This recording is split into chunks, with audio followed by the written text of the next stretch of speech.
All right, welcome to a regular monthly meeting of the Princeton Historic Preservation Commission, held electronically via Zoom on April 18th, 2022 at 4 p.m.-ish. Pursuant to Section 13 of the Open Public Meetings Act, adequate notice of the time and place and agenda of this meeting has been transmitted to the Princeton Packet, Town Topics, the Times, the Trentonian, and by filing a copy with the Clerk of Princeton, who has posted it to the municipal website, www.princetonnj.gov/meetings. Pursuant to Executive Order 107, due to the state of emergency in New Jersey regarding COVID-19, notice that during this emergency, all regular and special meetings of the Princeton Historic Preservation Commission will be held electronically via Zoom. Such notices have been placed on the official bulletin board at the municipal complex and on the Princeton website. Did you want to do the roll call? Elizabeth? Yes. Ms. Capozzoli, Oh, I'm here. Mr. Shore, Mr. Endersby, Ms. Satterfield. Shirley, you're muted. Here. Thank you. Mr. Shatskin, Here. Ms. Howard, Here. Here. and Mr. Pyle. Here, live from the Ritz. Thank you. We have a quorum. Leighton is on his way. Thank you, Ed, for coming too. And thank you, Leighton, Here's for Leighton. coming. We always appreciate it. Our brother. So Hey, does anyone to have quickly- any? Just quickly ask, there he goes. He's changed his name. Good. Leighton was dialing in as me. Oh, okay. Oh. Now he's Councilman Newland. Thank you. Hi, everybody. Excellent. Hi, brother. So I know for announcements, I know, Tom, you have to leave at like 6. Yes, please. I'm The Yeah, black tie about to be affair. somewhere. I can tell. I don't think you dressed for us. Any other announcements? Elizabeth? Yes, I just wanted to advise the commission or remind them that there is a 2022 Annual Historic Preservation Conference that's hosted by New Jersey Historic Trust, Friends of New Jersey Heritage, and New Jersey Historic Commission, which is Friday, June 3rd, 2022, 8 a.m. to 7 p.m. There's several sessions that people can sign up with. It's at the Trenton War Memorial. I know I sent everyone a link if they wanted to register. So just to let them know, that's actually a really great conference. It's usually 2 days. I think this is the first time they've had it in person in over 2 years. So I think that a lot of people are excited to see it. This time they had it so close because it usually is in Patterson or somewhere far away. Yeah. Right, exactly. It's nice and close. Yeah. All right, There are, thank you. there are a couple of good tours as part of the conference. Right. It's just interesting tours. All right, so let's go on to the minutes. Thank you, as always, Justin, for your amazing, excellent, and accurate minutes. This is for March 21st, 2022. Is there any changes? And if not, is there motion? Oh, Roger? Yeah, just on page 2, you swapped my name in for David Shore's. I'm not the vice chair unless I've been elevated unbeknownst to myself. You've got my name instead of David's. When I guess Julie recused herself. Oh, okay. Got it. I'll make that. Thank you. All right, so with that, is there a motion to approve the minutes for March? So moved. Okay, Shirley, I saw Shirley, who'd like to, Second. Roger seconded, all in favor? Aye. Aye. Opposed? Motion carried. All right, thank you. Moving right along, we have the resolution for 87 Lee Avenue. So that's Dozier Hammond and Jane Sloan. That was really straightforward, so I don't see any issues. Would someone like to make a motion to approve the resolution? So moved. Thanks, Second. Frida. And Roger seconded. All in favor? Aye. Aye. Aye. Motion carried. That was really great application, really, really lovely. Madam Chair, So, yes, I'm so sorry. I did have another announcement to make for. Go ahead. So I apologize for not getting it in time. So one is that our planner is leaving. For those people who know, Michael LaPlace, I think his last day is May 6th. And we did have support staff that was working half with the planning office and HPC, and her last day was Friday. So we are looking for someone as temporary full-time while the posting of the new position goes out. So if you know anyone, please have them apply. thank Thank you. Thank you. And I know you and Justin are in the hot seat now. You've got a lot of work to do. So thank you for your service. Our two applications are both involving not historic districts, but recommended historic districts. So Elizabeth, do you want to kind of Yes. clarify that? Sure. You mean just a general clarification about? Yeah, just so everyone understands. Sure. Are we So, skipping the resolutions or? Oh, we did that. Roger, did you want to? In fact, I think Sorry. you seconded. Yes, you did. Note that in the minutes, please. Yes, so as the chair had said, both these applications that we're hearing tonight, 11 Madison and 39 Pine Street, are not specifically designated historic districts, but they are suggested historic districts, which are part of the historic preservation elements in the Princeton Community Master Plan. And in accordance to the MLUL law, and which is also,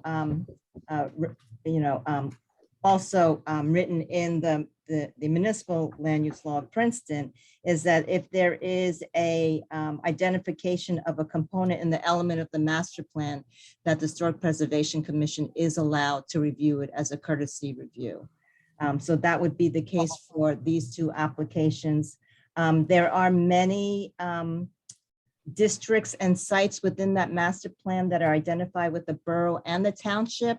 And just so people know that there is an opportunity for group or separate entities to come into the commission and ask for a designation of these to be elevated to a true district. But there is a process where you have to have a nomination report, and there are many other criteria which within that nomination report that has to be included.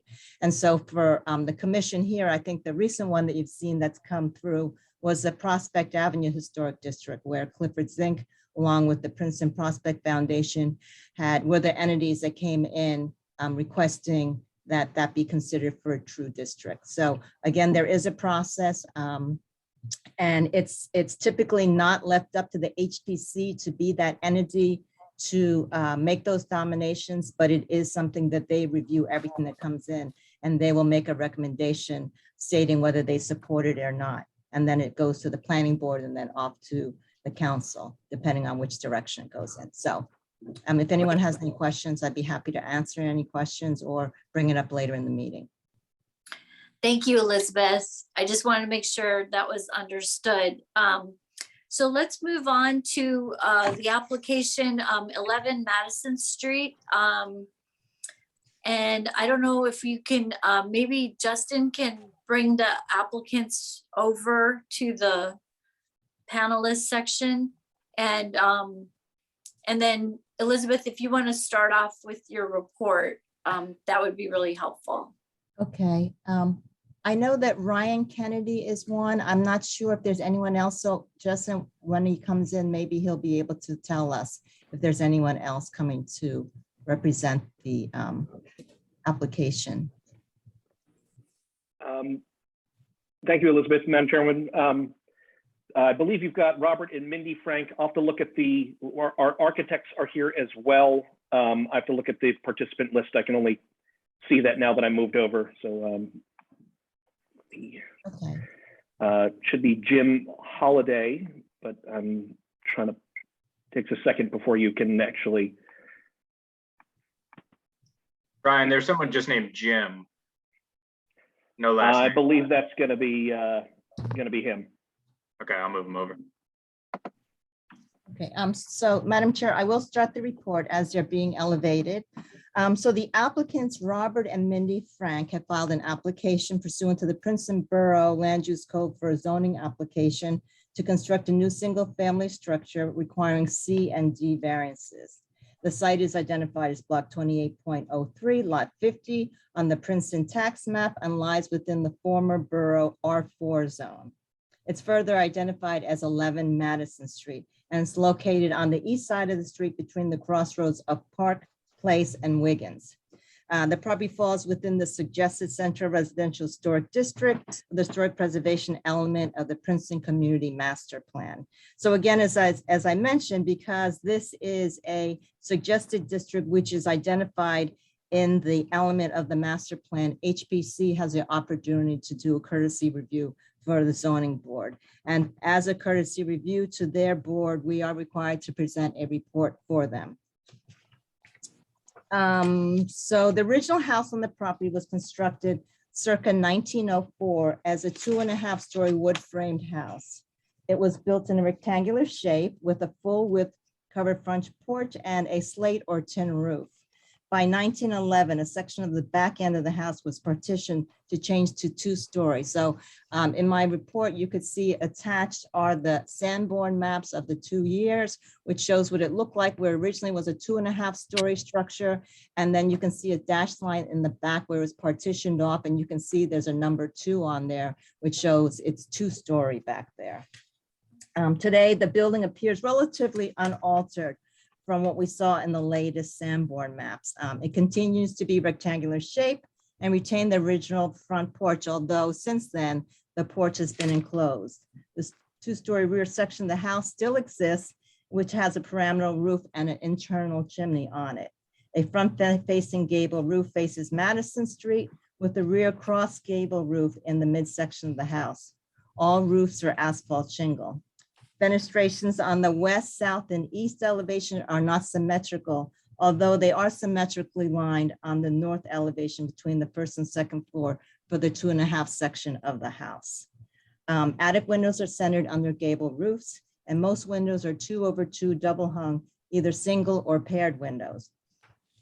Front porch steps are positioned on the right side of the porch, and the porch steps and walkways in the front yard and along the south side of the house are slate. There is a paver driveway on the adjacent property north, which is identified as lot 51. And those pavers extend to the north face of the existing house and run along the backyard of the subject property. An asphalt parking area is found on the southeast property corner, which is accessed from Willow Street, which is behind the property. The lot itself is 29 feet wide and 145 feet deep.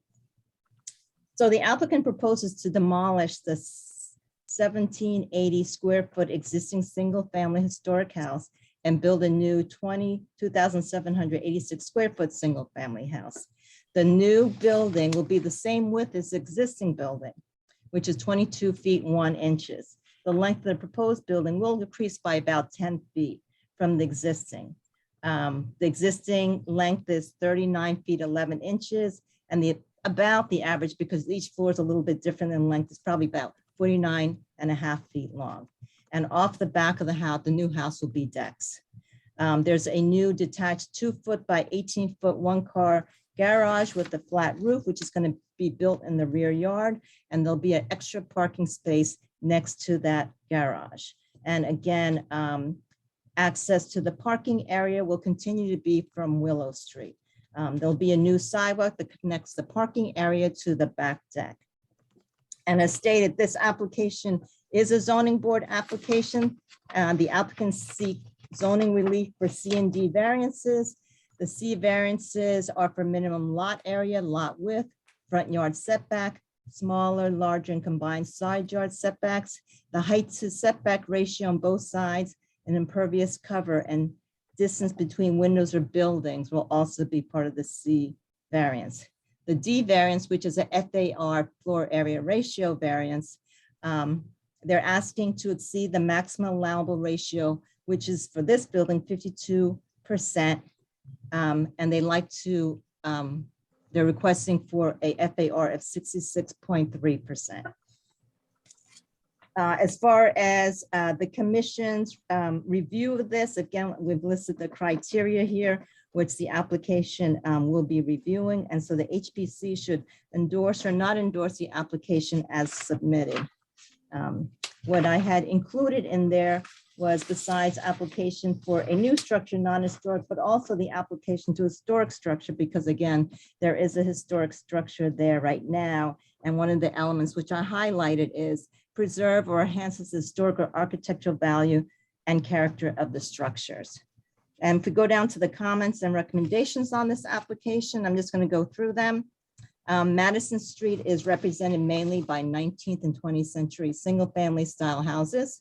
The range in sizes from modest to large, and they're set on a quiet residential street and their tree line. They share common architectural details, a front porch, some which are more decorative than others, gabled roofs, towers, embellished exterior siding, surfaces such as Oriel windows and decorative pediment treatments, and asymmetrical construction. It is appreciated that the applicant's new house design retains the same building width as the existing house and has incorporated a small porch from covered front entrance that reflects a common design element within the streetscape.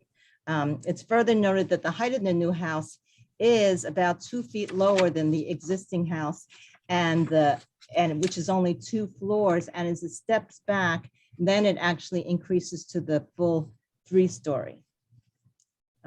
Let's see. The applicant should be prepared to present the placement of the new house in relation to the existing building footprint on the survey site plan. So we see the survey plan as it exists. We just don't see how, where the proposed is in relationship to that. So that's actually important for us to see. Is the front setback at the building setback the same location? How far does it go back?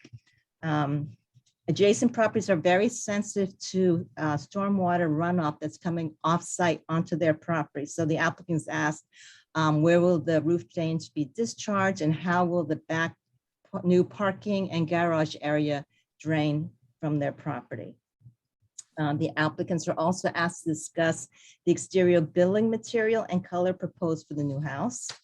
What do I say here? Okay, and it also mentions in the report that it'd be helpful if the applicant provided some type of an elevation or perspective drawing so the HPC could see how the new building would fit within the streetscape. And actually, I know that one of the HPC members sent a link that actually one of the newspapers showed that. And I guess we could include that later if other people had not seen what it looked like. They kind of superimposed that to the streetscape.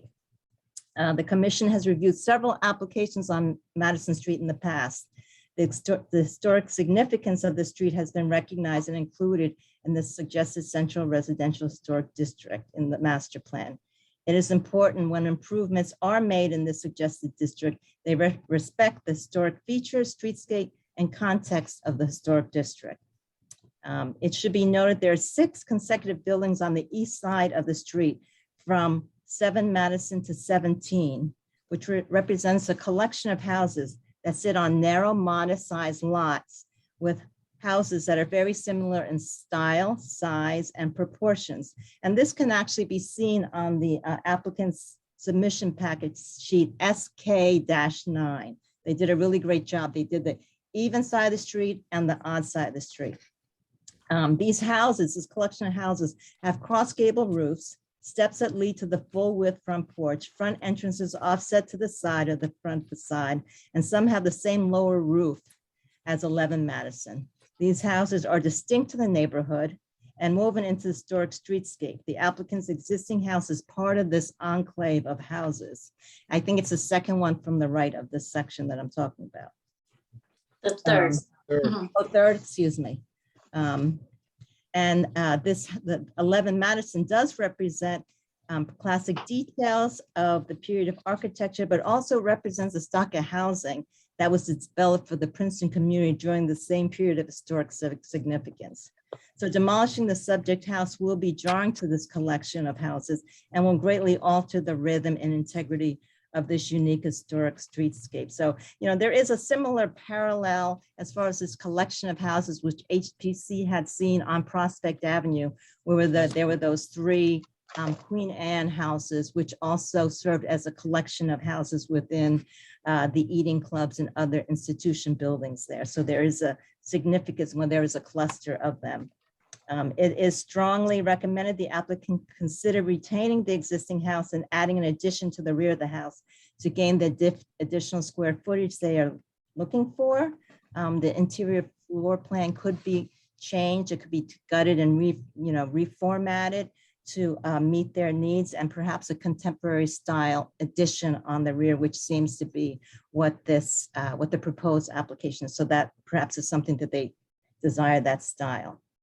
But it seems like the new parking and new garage could still function as they had designed it in their submission. The commission is charged to evaluate if the demolition of the existing house is warranted and if supported. And if the new single family is architecturally compatible and proportionally scaled to the historic buildings along the street and respectful of the neighborhood character and historic streetscape, the commission is encouraged to provide the applicant any recommendations or comments, and also to include it in the HPC chair's memo to the zoning board of adjustments, with recommendations to integrate the proposed development in a sympathetic manner. Demolition of an existing historic structure that contributes as a historic building to a site, property, or district and worthy of preservation is not considered sustainable. The applicant is asked what sustainable measures have been considered and incorporated into their project. I'm available for any questions that HPC may have. Thank you. All right, thanks, Elizabeth. I'll turn it over to Ryan Kennedy. I guess you're the guy to talk to. Thank you, Madam Chairwoman. Elizabeth, again, Ryan Kennedy from Stevenson Lee for the applicants, Mindy and Robert Frank here this evening. We also have our architecture team to talk about this. And the first thing, I guess, just as some background, we're not entirely sure where the confusion came from, but we largely agree with everything that Elizabeth just said. And in fact, the applicant never intended to and is not going to be demolishing the home. They are making extensive aesthetic changes to it and doing an addition on the back in the new garage, as Elizabeth mentioned. However, it'll be very easy to discuss the location and relation of the foundations, for example, between the revised home and the existing home, is because the applicant is keeping them and keeping the walls and keeping, we don't just want to duplicate the existing enclosed front porch. They're actually going to reuse that, admittedly in a slightly different way and in a different look to it. But just from the get-go, I think Elizabeth probably couldn't have put it any better, because that's frankly what we're looking to do. We'll have our architect go through and we can talk about the, I don't know, percentages is the right word, but they intend to keep as much of this as possible, down to looking at the wood floors in the existing home and possibly using them on the ceilings or reusing them. This is we hope you'll find a way to create a modern living space and design. Admittedly, it is a modern type design, but still respecting the width of these uniquely narrowed narrow lots and the actual siting and layout of this home, because that's what they're actually going to do. They're going to keep the foundations in place as they are, which is kind of unique to this neighborhood with these home placements. A few other small things. Elizabeth makes a good point with the stormwater. We're only adding less than 200 square feet here, but the applicants have closed on the house, moved in while the design work going on, and they just recently dug down to look to see where the downspouts go, and it's nowhere good. So as part of this project, we can't exactly say how yet, but the existing system was apparently not functioning based on their investigations, and that's one of the items that they're looking forward to upgrading. So with that, first I'd like to introduce the homeowners, Mindy and Robert. They're longtime Princeton residents. This is going to be their home. I do hope that they don't have to live through actually the amount of work that's going to happen there. But Mindy, Robert, if you want to unmute yourselves and introduce yourselves to the board and talk about your desire to stay in Princeton and design process for the home. Okay, fine. Thank you very much, Ryan, chairperson, and everyone on the board. Thank you. I know that this is, I guess, somewhat of a required meeting, but at the same point, we do appreciate all of your input. It's one thing to sort of design something on our own view as to what's important to us, but hearing other people's views of it as well is important and refreshing. And as we've said to neighbors over the last couple of weeks that we moved in, we're very much part of the neighborhood, part of the community. We've been living here for over 30 years, and we look to get along with neighbors and do things accordingly. So, we're also very, very sensitive to neighbors' feelings and how our design aesthetic, may, reflect on their homes and so on and so forth. So getting your input is very welcomed. With that, I just want to mention a couple of things. Design and landscaping are very, very important to both my wife and I. I would say probably it's truly more of a passion than anything else. It's somewhat related to what we do as in our professional lives, although we're not architects and we're not landscape gardeners or anything like that. But the design of the house, the look of the house is very important. It is something that we're going to be living in full-time. Permanently. It's not an investment, not that that's one way or the other, but this is our full-time house, our residence. We grew up, our family grew up here. I should say our son, grew up here. Our son was born in Princeton Hospital on Witherspoon Street. So Right. we date far back in terms of being in the community and raising him and enjoying the community. Yeah. And enjoying, particularly now with this move, was to be able to further enjoy the town. We were able to walk to town in our prior home, but we really wanted to be in town to further enjoy it and the further walkability that we have now. Yeah. And just one last thing about the design. We're talking about quote unquote modern, but we really try to temper that. Not that that's bad nor good.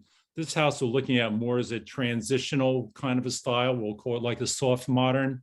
So it may have a little bit of a modern aesthetic to it, but it's somewhat of a tempered modern. And again, that goes back to the design aesthetic that we're looking for, as well as trying to fit in well with the neighborhood. So with that, turn it back over to Ryan or to Jim, or however you see fit. All right, thanks, guys. Next, I'd like to introduce Jim Holliday, who's the architect working on this project and principal for the architecture firm. Jim, you want to introduce yourself and just give a little bit of your background and your process here for the Frank family? Yes, my name is James Holliday. I'm a registered architect in the state of New Jersey in good standing. I've been in practice in New Jersey for 32 years. Right. Thanks, Jim.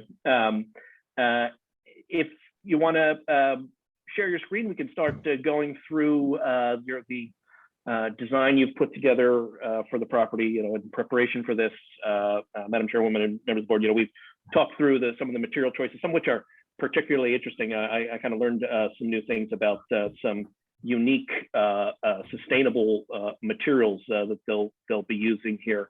And we can also talk a bit while that's coming up about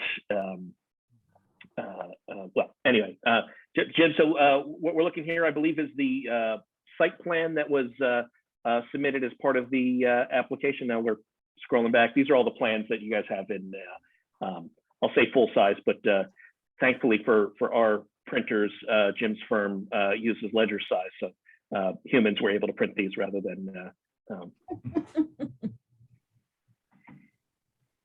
So Ryan, do you want us to just stay with the exterior elevations? How do you want to proceed with that? Yeah, let's start with that, Jim. Okay. All right. Well, it's still a 3-story structure. The prominent Madison elevation, the prominent element on the front elevation is the material is a charred wood siding. It's a Japanese developed product that hardens the wood and makes it insect repellent. It also is rot and moisture resistant. And it also it brings out a beautiful grain of the siding. So that would be the prominent elevator. That's 3 stories. The windows would be all black with a metal clad exterior with insulated glass. The coping on the top would be a metal coping that would complement the color of the siding. The prominent elevation is like a soft black or a dark gray. On the area above the entrance, covered entrance porch, that would be a cedar that would be stained. Then the side elevations would be a smooth stucco product on both sides and the rear. Again, the windows would be black with insulated glass. These windows, however, on the side elevations would be fixed. The front and the rear doors and windows would obviously be operable. The balcony railings would be a aluminum cable railing system. Again, the coping is aluminum on the top and lower roofs. Let's see, let's go to next. Well, this would be the right side elevation and the rear and the rear of with the garage showing. The garage is a 1-story structure that would have the same smooth stucco finish with the aluminum coping. Doors and windows would be black, metal clad, insulated glass windows. These are some perspectives of the house. There was a mention that, and Ryan mentioned that we are using 90% of the foundations, the existing foundations and the exterior walls, with the exception of the rear where we're adding an addition. The walls, the existing walls will be insulated to a current better R value, and also in the roof we will upgrade the insulation value in the roof area. Now, Jim, it looks like a lot of attention was made. Elizabeth's memo had mentioned some articulation.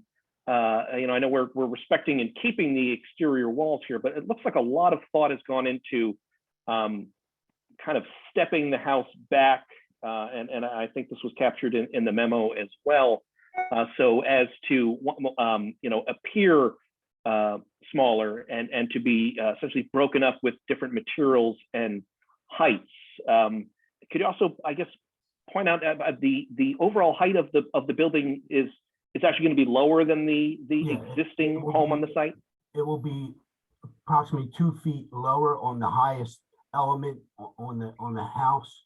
On the lower, well, that would be 32 feet 9.5 inches on the highest point.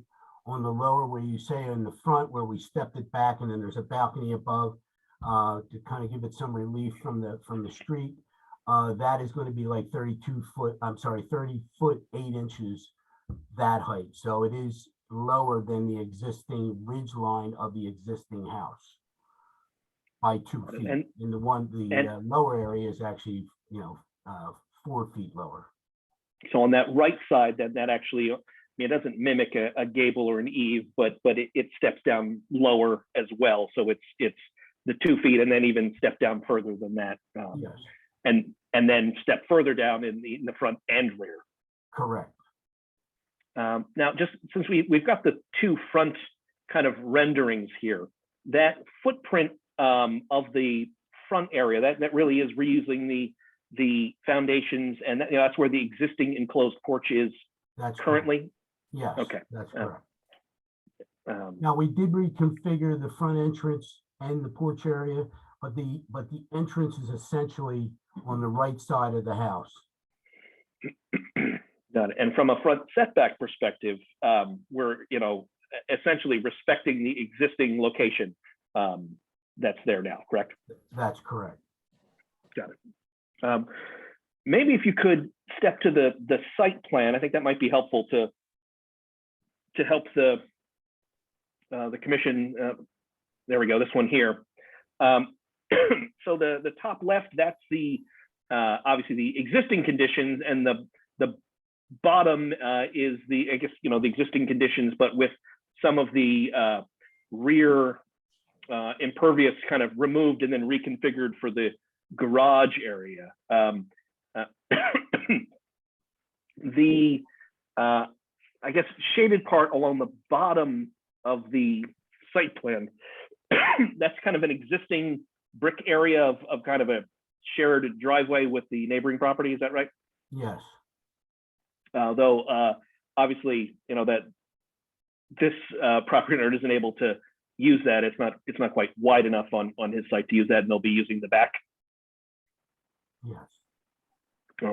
I think you can also see on here both the existing setbacks as well as the setbacks for the neighboring property. So while we're both respecting and utilizing the existing setbacks and footprint on the front portion of the house, you can also see the adjacent properties that we're actually still set behind the enclosed porch of the property next door, I guess to the right of the property, and slightly proud of the one to the left, but again, that's the existing condition there. I think we talked through the materials. Just go through Elizabeth's report a little bit more, just to see. I think you did mention some of the sustainable efforts planned and the materials, but ultimately, while it will look different and there'll be some changes to the exterior, you will be keeping essentially as much of this house that's there as possible for the remodel. Is that correct? That's correct. The foundations and the exterior walls, yes. Okay. Let's just see if there's anything else.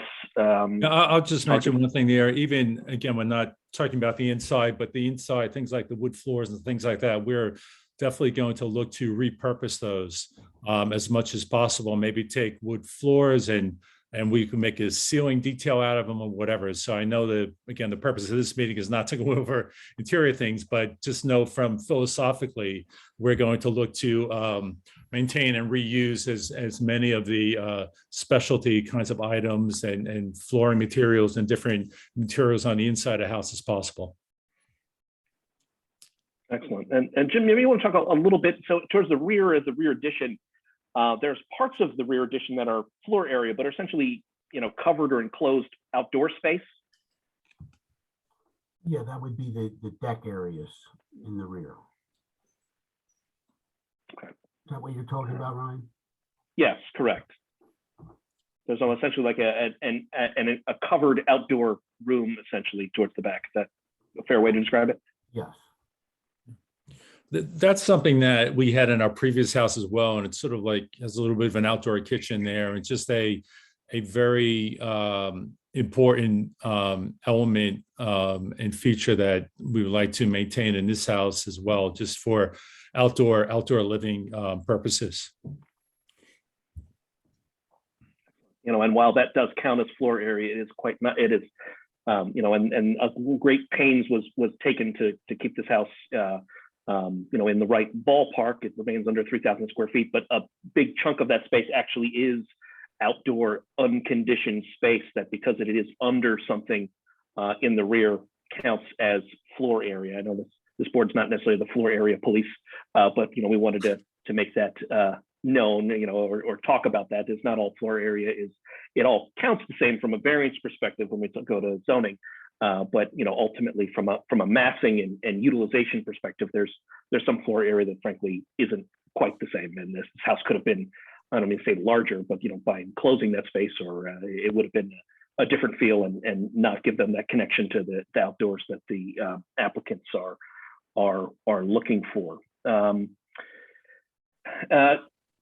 Jim, you want to take us? I think it's the last sheet on your page. It's got the adjacent properties on both sides of the street. We can just kind of talk about, I know this is a little skewed. You did a good job getting this all on one page, but obviously it doesn't quite show the cadence of the street, which is one of the things I think in Elizabeth's memo from this weekend was thinking about. And we think that's a good idea. Perhaps we can put something like that for the zoning board to help understand how it fits in. But you do see particularly the house across the street at 12, a similar, if not taller, I guess without a front gable. That's, I guess, Jim, you help me out. That's a shed dormer on the front to kind of create that flat roof look. Like a little shed / mansard roof on the front, and then the upper roof appears to be flat.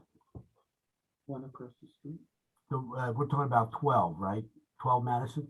Correct. That's essentially across the street from the subject property. So the 11 Madison, the subject's kind of on the bottom row with the houses surrounding it, kind of clipped to show the style. Ultimately, with your design, Jim, you'll be still using that front covered porch as the front of the house, essentially, bringing the roof down a bit, but filling in and clipping the corners with the flat roof that stepped down to the right. So I'm not to put words in your mouth, Jim, but a similar hopefully appearance of scale and fitting into the neighborhood. Certainly, particularly with other examples of flat roofs. Yes. Now, did you want to? We did have some examples of some of the recent renovations of houses that were similar in look at what we're trying to do that blended nicely in the community. Sure, if you'd like to show the board a few of those examples from around the neighborhood. Obviously, they start extending a few houses down. Can you see that one? Yeah, we can. You've successfully shared. Okay, that's a new house on Park. I don't know what the vintage of how old it is, but it has similarities to what we are doing. This is a house on Charleston, 22 Charleston, similar elements. There's also, this is the Moore Street, 86 Moore Street. And I think we got one more. One more on Moore Street, I believe. This is 99 Moore Street. Yeah. So going back to the historic information that Elizabeth found for this, potential neighborhood. Interestingly, the house across the street, 12, I think, is noted specifically as potentially let's see if I get the words right. I don't want to put words into the mouth of the report if that's not the case.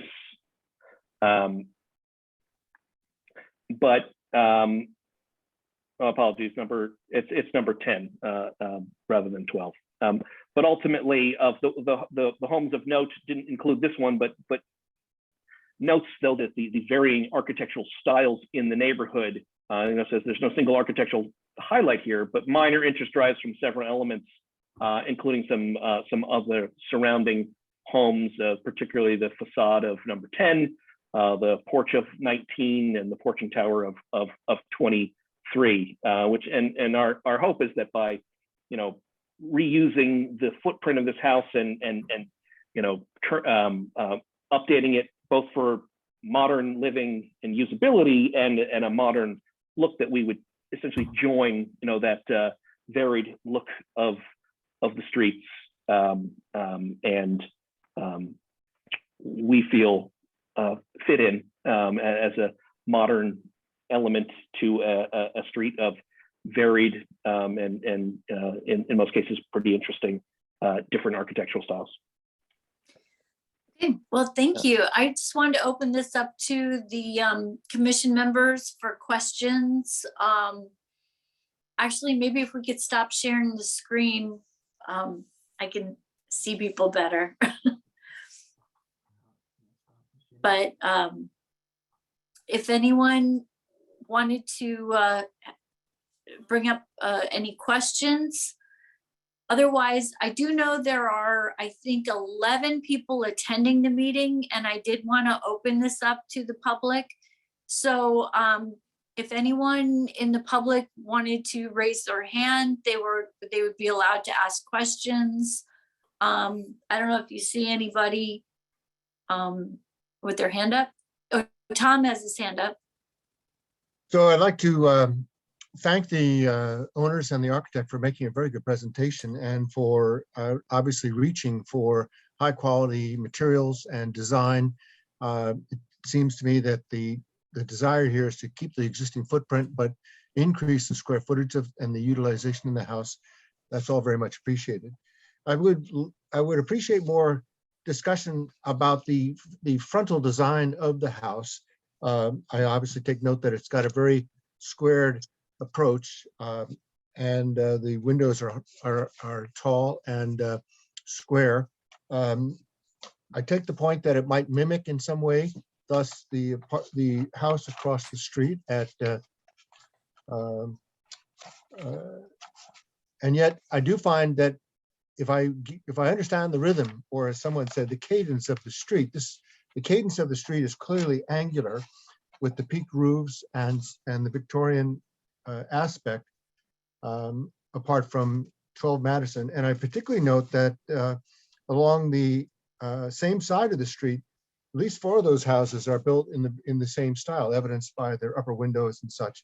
So what was the thinking, if I may ask the owners and the architect, that went into coming up with what looks like a rather different design from the vernacular of the street, while still appreciating the innovation that is sought here?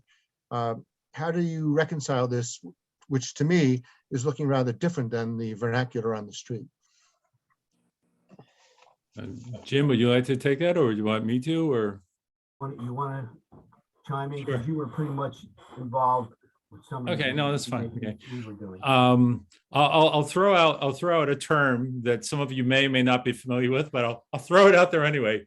It's a particular style called Japandai, which is a combination of Japanese and Scandinavian architecture.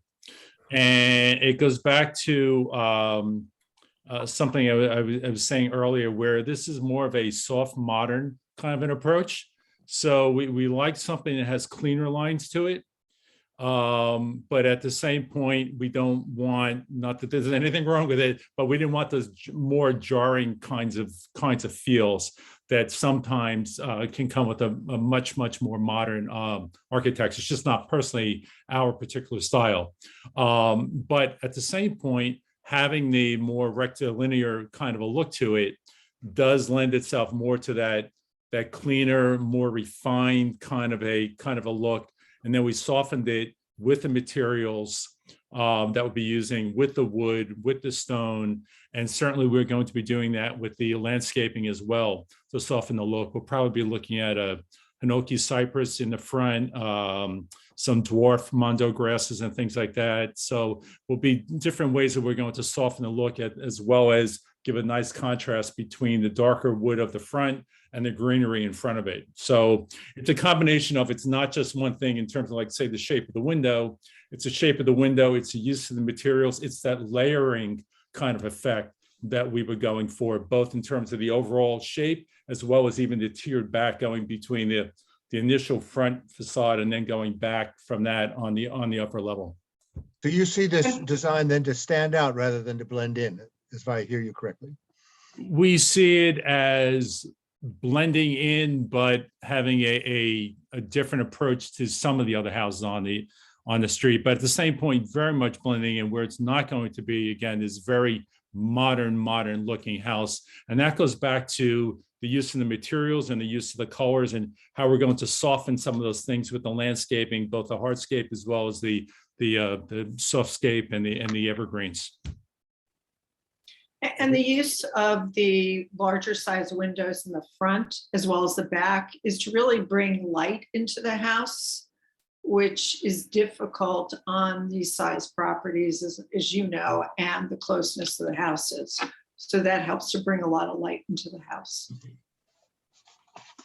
Thank you. Elizabeth, you have your hand up.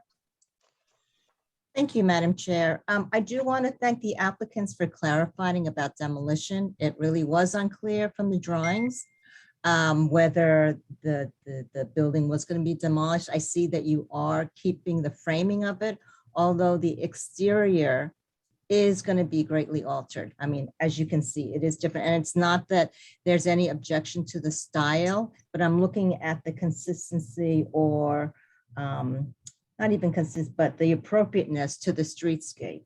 And there was, as I mentioned, there was a superimposed photograph in the paper, which, you know, we could share to show, because it actually shows the properties next to it, and it gives a better sense of what this new property would look like within that streetscape. So even though that you are retaining the framing of it, I believe historically it's being visually altered, you know, and it is a big diversion to what's existing there, because actually this street, it's a very short street, and there is so much of the original architecture here that seems to be fairly much unaltered. So to take one of those, and as I talked about, there's a cluster. You have on the odd side of the street, 7, 9, 11, 13, 15, and then there is 17, which is actually very similar in style. The lot sizes are small, you know, they're kind of proportioned the same way, so they're very consistent in that respect. So when you put the new addition on, it does really change the streetscape. So, I mean, I'd happy to put that up if other commission members would like to see it, or if they haven't seen it or not. So you can just let me know. If you want to go ahead and share your screen, that's fine. Okay, and then you can move ahead, because, you know, I'm not great at this, so it could take a while. Oh, okay. Okay. Also, Elizabeth, just a note, I mean, we don't know what the journalist did in terms of scaling. It may not be exactly in scale. You know, yeah, I looked at it because I looked at the height of it in relationship to the other house. And again, it's not an elevation, so there's a little perspective, that drawing. And I think that proportion, it looks pretty good. Oh, sorry. Oh, that's Elizabeth? Yeah, Yeah. this is No, that's not it. Sorry. a I'm memo. trying to, So sorry. we attempted to do one ourselves. Maybe while you're looking for that, we could show what you know. Again, this is just our attempt this morning after looking at the memo to see this. We tried a couple of different ways. If it's okay, while you're looking for that link, because Sure. I heard about the Tap Into article, but when I clicked on it, it just had a Google Street View, and I didn't see any renderings. But so here's a couple that we tried. You know, this is the facade essentially kind of overlaid onto the existing house, and with the heights lined up to the other ones. We also, and I don't know if this is what the neighboring or what the other, but this is what happens when you know, what we also tried for height to put it, but again, this when we chop up what the photos we have doesn't show the space in between the houses, and it's kind of a more of a forced perspective. But as far as height goes, with the existing home and setbacks and widths, it is largely scaling here. The other one, if I can push them. Sorry, did that switch when I No. did my screen? All right, so I think I have to, apologies, I have to stop my share if I'm switching between tabs and then go back. So here's another attempt. And again, I don't know if this is what the website did, but this version, we took the photos that we had, and they're kind of squished together. There's there are driveways in between here that you can't really replicate this way, and but it shows the scale essentially of them being quite similar, both to the existing house but a little lower, and then to the neighboring ones. But it doesn't really show you the perspective, unfortunately. That takes a little bit of more rendering power than we had this morning. Well, thank you. I'll try to look for it. Let me see. I if think can- that was very similar to the one they had in the article. I think that was very, very similar.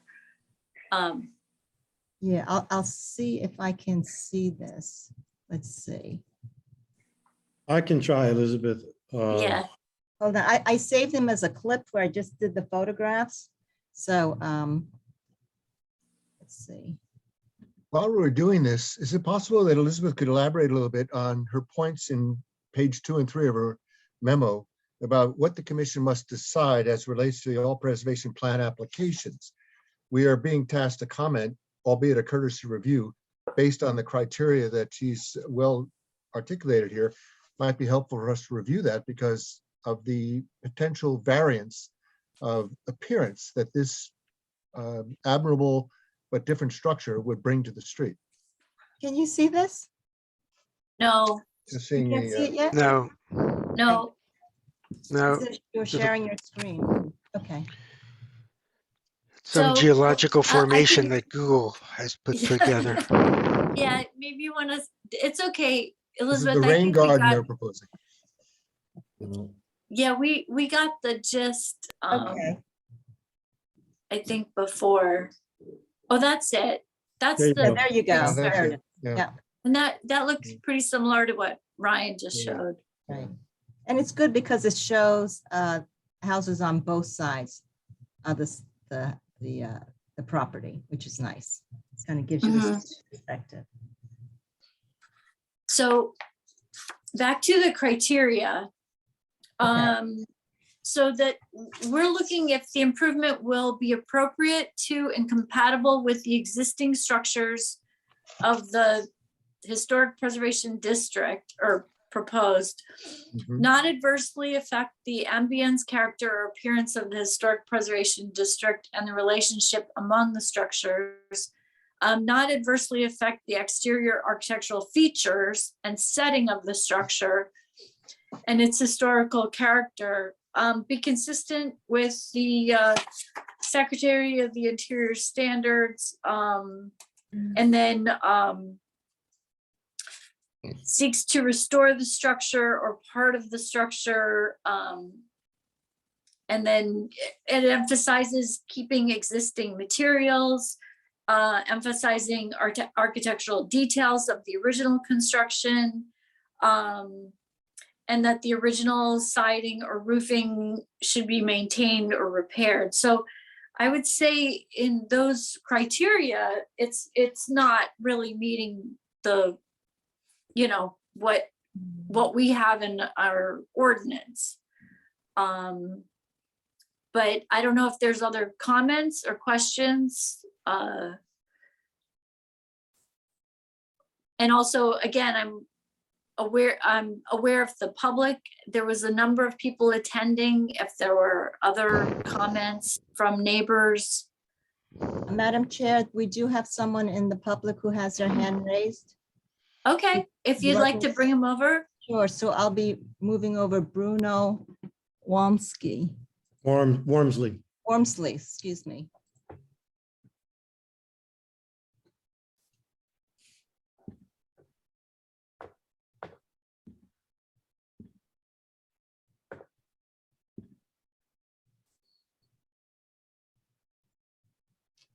see. Okay, I see. And yeah, Can you turn off your mute and turn on your video? Bruno?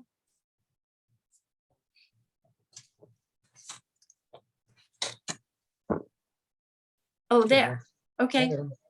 mhm. Hi. Unmute.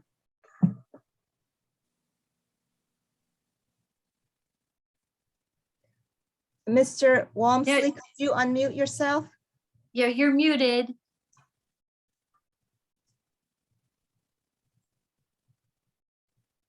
Okay, is that better? Good. Yes.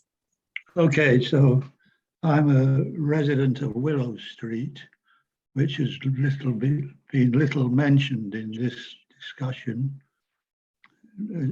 For the benefit of everybody, Willow Street is a private street owned by the owners of the 11 townhouses on Willow Street, and no parking is allowed in Willow Street. Historically, there has been access to 11 Madison, and I don't know when that started. These houses were built in 1975 or around then. So it may go back that far, but it would be useful if somebody could look at what the legalities of entry into 11 Madison from Willow Street is.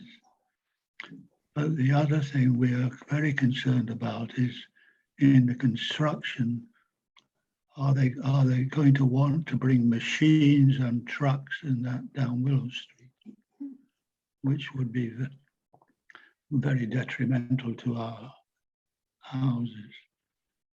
I mean, they couldn't park on Willow Street, wouldn't be allowed because they would block the driveways of the existing owners. So I'd like the commission to look into what that situation is and what the legalities are. Thank you. Thank you. I could maybe address some of the points. I'm sorry, did someone else want to go first, or? If- No, I was Madam Chair, curious if- whether,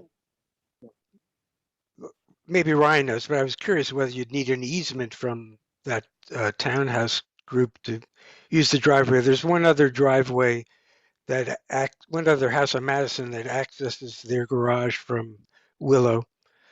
I'm a frequent walker on Branch Avenue, so Sure. I noticed that. Well, I'll let Robert speak. It's either by right of some way or if you use the word adverse possession, but this lot's been in this configuration since the I believe early part of the 1900s, well before that was built. So it could be some combination of easement or what's called easement by prescription, which is essentially something created by a subdivision or over long-term use. Robert, though, as from a practical perspective, you guys are planning to be really good neighbors. So I mean, if there's anything you want to just say about your construction plans, obviously Sure. we're going to do our darndest to not impact anyone adversely. Yeah, 100%. And again, having that we just purchased the property just several months ago, just part of the due diligence, going through the surveying process and the so on and so forth with the attorney as you title and all that. We went through and we checked on the access to the street. We had contacted the Princeton Township attorney. He said there's many streets in Princeton that are private streets and have this sort of like this access kind of a thing. And not only is Willow Street and our property, as both of you mentioned, use it for access, but there's multiple houses, there's several houses on that street. It's the only way to get onto the street, and it'd be the only way for us to access our driveway. So we were still concerned about it, and we had contacted the Willow Street Association president at the time, and he's still the president. In fact, I spoke to him just a few nights ago, and he had said that obviously there's a concern but I express again our willingness to be a very, very good neighbor. A couple of months ago, he said that once a year, I guess they contribute to the care of the street, and it's a total voluntary kind of a contribution. It was a relatively nominal amount, a few $100s. And he said, would you like to contribute to that along with the other homeowners? And I said, absolutely. So we contributed to that. And I also expressed that, first of all, we will make sure that there's no parking whatsoever on Willow Street of any construction vehicles or any other vehicles that are at least going to our house. Can't talk to anyone else's, but from our house or any construction, we are very, very aware and very sensitive to that. And if by chance, if we're going into our driveway, and if at whatever point that you're going to be doing repaving of the street at some point in the future, we'd be happy to contribute to that as well. So that's not a problem whatsoever. Okay, thank you. But you do bring up very valid points, and we're very sensitive to it. And we would be looking to work with the Willow Street Association, as we have already, just ongoing. Okay, thank you. Thank you. Thank you. Frida, I see your mute is off. Do you have comments, questions? No, actually, I don't. No, I do not at this time. Okay. Are there any other members? Oh, Robert. Yeah. Roger. Yeah, no, a couple of things. I mean, our ordinance specifically says that we're not in the business of discouraging, contemporary architecture, but the ordinance does specifically say it's I have it in front of me. It's got to preserve the integrity. Anything new has to preserve integrity and authenticity of the historic preservation district, or the proposed district in this case, and ensure compatibility of new structures. And as Julie has mentioned in terms of meeting the criteria that Elizabeth said, I just don't think it makes it. That being said, I love the design, but with my historic preservation hat on, I just don't love the design in this spot.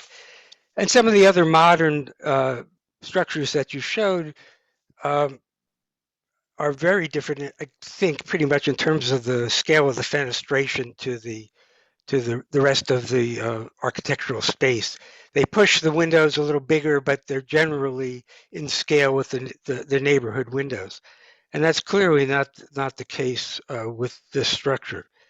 And I would also add that the house you showed on Park Place, the wood-clad structure, is one that came before the commission in exactly the same situation, with us being essentially giving a courtesy review. And the owners in that case were very appreciative of our comments and came back to us for a second time to show us what they had changed after the first time. And we were very integral in helping them fit that construction into the neighborhood in terms of scale. It's a modern building, but it does fit Park Place in terms of scale, until they added a few more things that we didn't see initially. But that's sometimes what happens. So we'd certainly be able to work with you if that was something you wanted to do. I think the loss of the gable is really the key to the whole thing.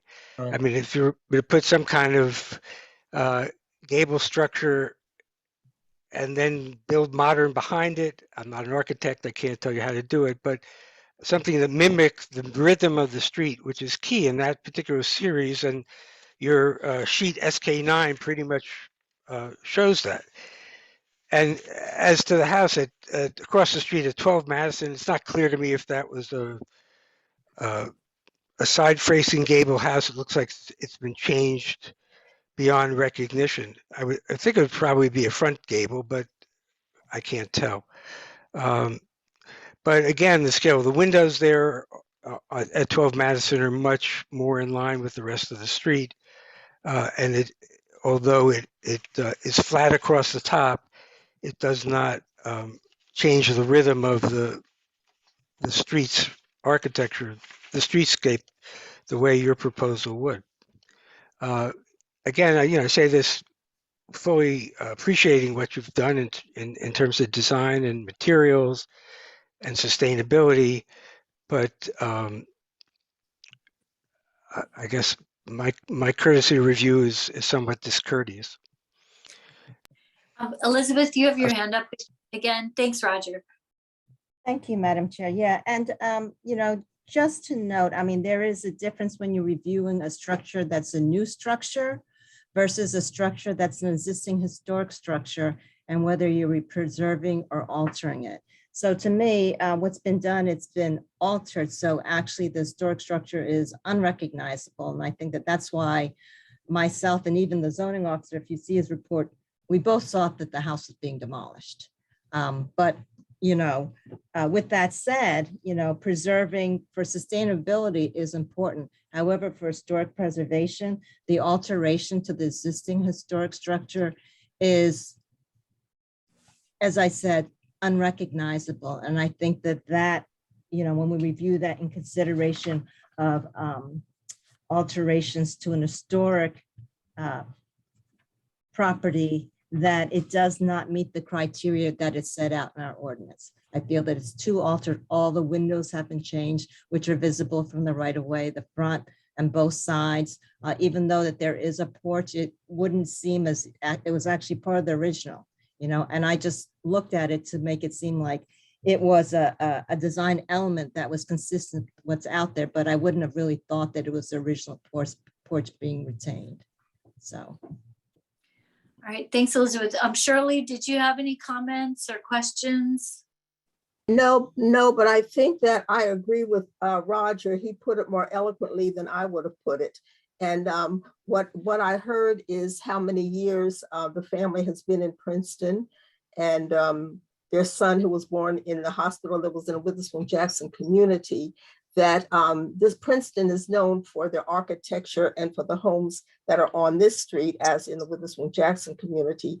And I just feel that it's very modern for that house to be on that street with the type of houses that were there.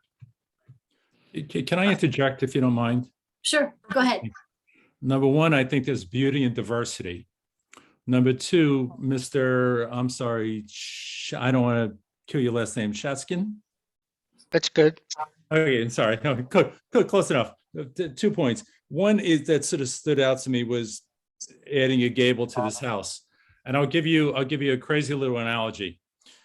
To me, again, personally, and again, as we started out, my wife and I are very, very passionate from a design, not from a confrontive standpoint, but just simply from a design and aesthetic standpoint. It's something that's very, very important to us. And adding a gable to the style of this house is like that beautiful tuxedo that Mr. Pyle has on there, and him wearing sneakers with that. So to me, that's the analogy that, again, it's funny, but it's not funny, because it's adding a gable to that rectilinear house changes the feel of that house, very much like adding sneakers to that tuxedo would change the look of that tuxedo. It's something that I'm passionate about. Sorry to say it, that's, No, I understand that. And I really I like the design, but on this, in my role here, it's that's what I'm reacting to. Yeah. And plus, I would wear sneakers with a tuxedo. So that's all right. Listen, it may not be bad, but it's changing the look of it. And listen, he may have tuxedo, he may have sneakers on. We don't know. Just two other quick points, and I think maybe Ryan brought this up. One is that according to the Preservation Streetscape Survey Form, there is no singular architectural highlight here, but minor interest derives from several elements. That's number one. Number two, directly across the street from this house, and I forget the numbers, you mentioned it, directly across the street is a flat roof house and a more modern looking house. We're facing it. So, I mean, I hear what you're saying from a window standpoint, and my wife brought it up though. These houses are very narrow. On the one side, we have 7 feet, literally. I mean, I could almost touch that house next door. We have blinds up and they're down 100% of the time, not day or night. Those blinds have to be down. The only light that we're trying to bring into this house is from the front and the back. So yes, there's probably more fenestration here than maybe normal, but we're doing it to bring more light into the house and bring more life into the house. So that's my tale of woe. Sneakers or no sneakers. Okay. No, All I, right. I can identify very much so because I live on a 40-foot lot on Chestnut Street, and we added an addition in the back to get light into the house and left the front pretty much the way it was. And it's a proposed district as well. So Right. people make different choices based Sure. on their passions. Yep. Just one question for me, just in going through the criteria, I guess we kind of make the assumption of historic. Is that really the same criteria that would be used for any homes in a proposed district? Kind of starting with the not the assumption, but with the base that it's something that should not be so significantly altered. Maybe just walk me through how that standard again. I know there's two different possible standards, one for a new home and one for an alteration.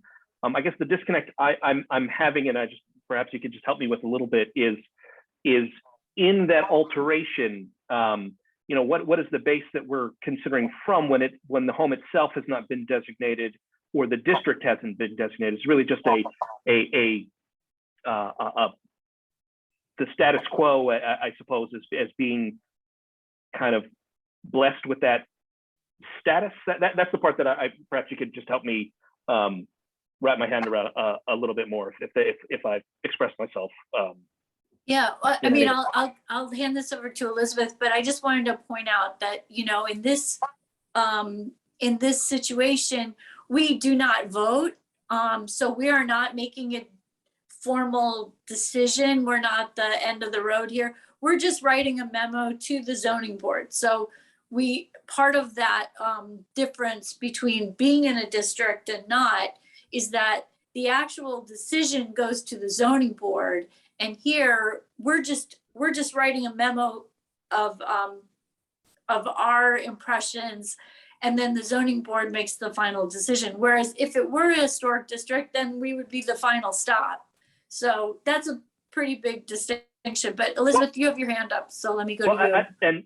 But before, just absolutely appreciate that. I guess that it's not so much procedurally, just that in the historic districts where there is a full application, for example, or a preservation plan done, it does not just presume, but it's in the situation where either the particular building or the neighborhood has been designated. So I guess it's less a question about the procedure, and I appreciate what you said there, and happen to think that both boards look to you guys very strongly, whether you're in a district or not. Just the quality of recommendations that you made and make is quite important to them, as it should be. But when a district hasn't actually been designated or an individual property hasn't been listed, I guess it's that what are we basing it from? It's a district that perhaps hasn't been set as something that needs to be protected from alteration. Is there just a different or do you just look at it as if that had happened and make the recommendations based on that? That's my question. If there's a different way of if in a proposed neighborhood where the reason for it perhaps was not the individual styles, but the eclectic nature, is the look less about deviation from what was there existing for the building, but the neighborhood itself? And is there any differences there when it hasn't been designated as you're making your advisory opinion? Is what I guess I'm getting at. All right, Elizabeth, do you want to take that? So Ryan, I'll kind of add some information to the questions that you had. So in a recommended district, one of the things is you're not required to apply for application historic preservation plan review. So that component is out. But HPC really reviews it in a same manner with the same criteria that they do with a designated district. But if it was an application If it's in the board of jurisdiction of zoning or planning, again, they serve as advisory. They do the same role that they would if it was designated. Although if it was just an application that would typically go to HPC, they would not have the opportunity to review that because it does not have an application. The other benefit, and so when it's in the master plan as a suggested district, those districts and properties are kind of like in queue, waiting for someone to get the nomination reports and things like that, and get a formal presentation to the planning board and council. Obviously, though, there were so many of them that actually are in that suggested district that just didn't have the opportunity. There wasn't enough time, there wasn't enough resources or anything like that. So the ones that are the 20 that HPC has, that one through more of a formal review. These other ones, although they were approved by planning board and council to include in the master plan that they felt it was worthy to be on that list, it hasn't gone through the formal review of having that nomination report. And the nomination report is important because, as Frank had said, he had looked at that architectural survey that came through from 1981. So, I mean, we have a lot of those, and I pulled them out really for information for the commission and also the applicants to acquire a little bit more information on the property if we have an inventory sheet. But again, not everything on there includes everything. So it didn't talk about those cluster of houses, or there might have been something altered from when the 1981 report had been, or that inventory was prepared to what has changed now. I mean, it's just kind of a snapshot at that time. And at that time, what they felt were important items to put in there. If there was a nomination report, that would be updated. There'd be an inventory for every single property within that district. That one was, it hit on a few ones as you mentioned. It talked about a few properties, but didn't talk about all of them, which doesn't mean that they're not important. It's just that they just weren't mentioned in that inventory. So I hope that answers your question. It does, I guess absent that type of report, and I don't mean whether it from the authority side of things, but absent a report like that, what else can an applicant look at? And I mean, this is a question, like, what should we be looking at to help us know whether a design fits in? Because in an established district, there is that report, there are those, guidelines is not the right word, but the information that went into creating it. And is there anything else you could point us to so that if we're looking at ways to try to address your comments, that we could I mean, we do always that? Again, recommend, the proposed district doesn't have, Yeah, we always recommend concept review, even if it's in a suggested district. HPC is always open to that. They always appreciate it when an applicant comes in beforehand, whether it's recommended or it's a true designation. Okay, thank you. Are there other questions, comments? I think everybody's weighed in here. Frida, any last words? No, and like Roger, I absolutely love the design. I think I would live there in a minute, but the tuxedo question, I wouldn't wear a tuxedo and go to a basketball game. And I don't personally see that house on that street.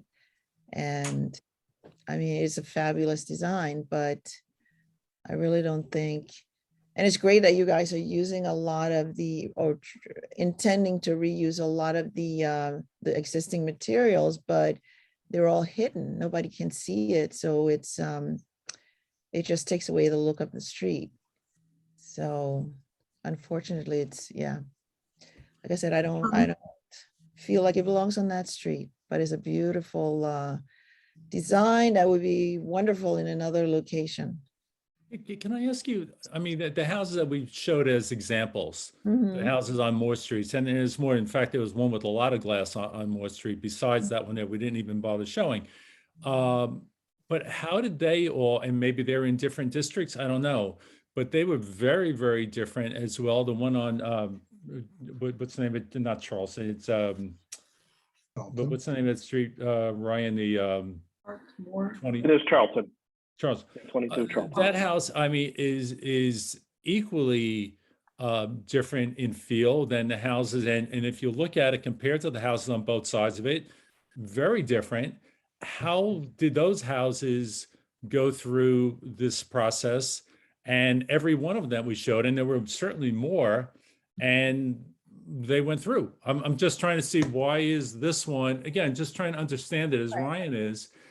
I can give you my opinion. I'm relatively new to the commission, and none of those, I wasn't involved when any of those houses were there. However, I've lived in and around Princeton for over 30 years. I walk a lot and I walk all those streets. I'm familiar with all those houses. And I'm also a color specialist, so I can tell you that part of the number 12, for example, even on Madison, you pointed that out as being so different. But look at the entry portico, the shape of the roof line from the other houses in there. And the house, I think, is white. I'm looking at black and white now, but I think the house is white, or at least light. You can trick the eye with color. The sizes of their windows are similar to the existing. There's a house, the one you pointed out on Moore near Wiggins. That house is like a light gray, and the windows aren't as large as yours. So I think one of the things is your windows are black, and most of the houses on that street are lighter. So that's one thing that pulls attention to it. And it's just, as a new member of the commission, that is my strong opinion, that all of that black is drawing attention to the size of the windows. There seems to be no attempt to blend the house in with the rest of the street. So I think a little stronger attempt should be there with all your elements. That house is gorgeous, and it looks functional. And it is a shame, for people like you who desire a beautiful place to live, can't have it, but you want a proposed historic street, so I honestly cannot see how at the way it looks now that you could think that it could fit on the street, because it looks so different. And it's just screaming windows. And I know about light and all of that. It's wonderful to have daylight coming in. If that house were anywhere else, I'll be all for it, But it's a beautiful house, and you guys seem like nice people. But I think maybe try to make it work a little more on the street. That would be something we will, I'm sure, look at again, right, Elizabeth? Yeah, Elizabeth, you have your hand up. Go ahead. Yes, so just to address what Robert had asked, so I can tell you about the property on Park Avenue. Is that the right street? Right. So that one actually was an empty lot. There was no house there. So that's when the commission had reviewed that. It was reviewed completely different than your property. The ones on Moore Street, without me looking at the address, I'm not sure where it is. And there are sections of Moore that are not in the district. So it might be in the district, it might not have been in the district. And just so you know, I know that there had been reviews, there had been approvals in the recommended suggested historic district where oftentimes it did not go to the HPC.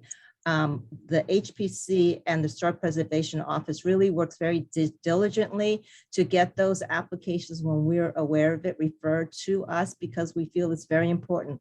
I think a lot of people in Princeton also are concerned about neighborhood characters, and HPC is really able to weigh in when they're in a historic district. And I think that those people who have those concerns appreciate that. And I think that HPC also finds it very important, regardless of whether it's a designated or a suggested historic district. So we've been actually working very hard to make sure that those applications come before them. So again, so the ones on Moore, I don't actually recall in the 6 or 7 years from the consolidation that we've ever seen one on Moore that had those alterations. So that might have happened pre-consolidation, where the process was a little different. Yes, Elizabeth, Shirley? I think he's talking about the house that's closest to the street that goes by the high school. Yes. And I know which one they're talking about, and it doesn't scream that much different. And I No. don't think it did go before the HPC. Oh, so on the north side of Franklin, is that Franklin? If you were to go past the high school, it's about 4 houses from the street that goes past the high school. Okay, on so North. that's not in a recommended district over there. Not that But it I'd should also be, like, but it's not. also like to say something about the sneaker fact, that we don't know what Mr. Pyle has on his feet. You But, don't indeed. You might as well show it. but I if w- he, but Might if be he all were, birds, but it's not Snickers. okay, but if he were at, let's say, the Academy Awards, the sneakers are very popular with dress. Right. So it was okay. So Mr. and Mrs. Frank, maybe if you get that house there, you would be the sneaker on that street. Okay. Uh-huh, there you go. You don't even know if I'm wearing pants, however. That's the real. Can I just ask you, the house on Charlton is relatively new, and it's on a street that is far more condensed than Madison in terms of the closeness of the homes and the narrowness of the street in terms of what's across the street from you. So that was a more recent That was approval. within probably the last year and a half max. Yeah, That so house was totally Charlton, redone. there's only a few properties on Charlton that are within the historic district. And they're closer to Nassau Street. So Right. I'm not sure where that is. So if it's not one of the 1 or 2 lots closest to Nassau Street, it might not have been in the district. So Is that- even if they weren't in the district, did they come before your board just as we are? We're not in. Oh, I'm the- sorry. They wouldn't be in the recommended district if they weren't 1 or 2 houses in from Nassau Street. That's what I meant. I apologize. Is that the house that's on the corner of Williams and Charleston that has It's a next to glass? that one. No, it's It's further in. It's That a one's been there walk-in. for a The one while. in, not the Aquinas Institute, but the one in from that. Oh, It's yeah, the Momo Next to that zone. one. yeah. It's If I could, let me just thank Miss Howard, actually, just because, you know, it is for the project team actually extremely valuable to hear you are put together or put in words, you know, and I know this is probably only part of your thoughts, but the windows and the colors and to being able to kind of verbalize that for us is extremely helpful. There was a few comments, I think, about gables, which is perhaps tough to do with this design, but I just want to particularly thank you for being able to kind of get that out there. There's you know, it's one thing to, you know, for us all to kind of scratch our heads and think, well, does it fit to, you know, kind of a gut feeling, but I particularly want to thank you for getting that out for us. You know, the relation and amount and color and height of those windows was particularly, at least for me, taking notes about trying to take back from here what, you know, what perhaps could be done or what the thinking of this board is. I just want to thank you for that in particular. Roger, you know, with the I think the gable discussion kind of came from you. Similar, thank you for that. You know, that it's I know we didn't come in for concept, but ultimately, you know, that's what we're kind of looking for to understand what type of, you know, obviously you have a good feel for what the homeowners and the architect's aesthetic is, but, you know, in the particular elements that perhaps push it over the edge for a board looking to decide whether it fits into the neighborhood or not, those 2 particular specifics, and if there are any others, are extremely valuable to us in understanding, you know, it's obviously it's not thumbs up, thumbs down, yes, no. We want to take particulars of your thoughts and hope, you know, and perhaps turn them into different understandings from our end. So I just want to thank you all for those, but for those 2 in particular, since I wrote them down. You're Madam welcome. Chair, we have someone in the public who has her hand raised. Would you like me to elevate? Absolutely. Thank you. Okay, Rebecca Cox, you were going to move you as a panelist.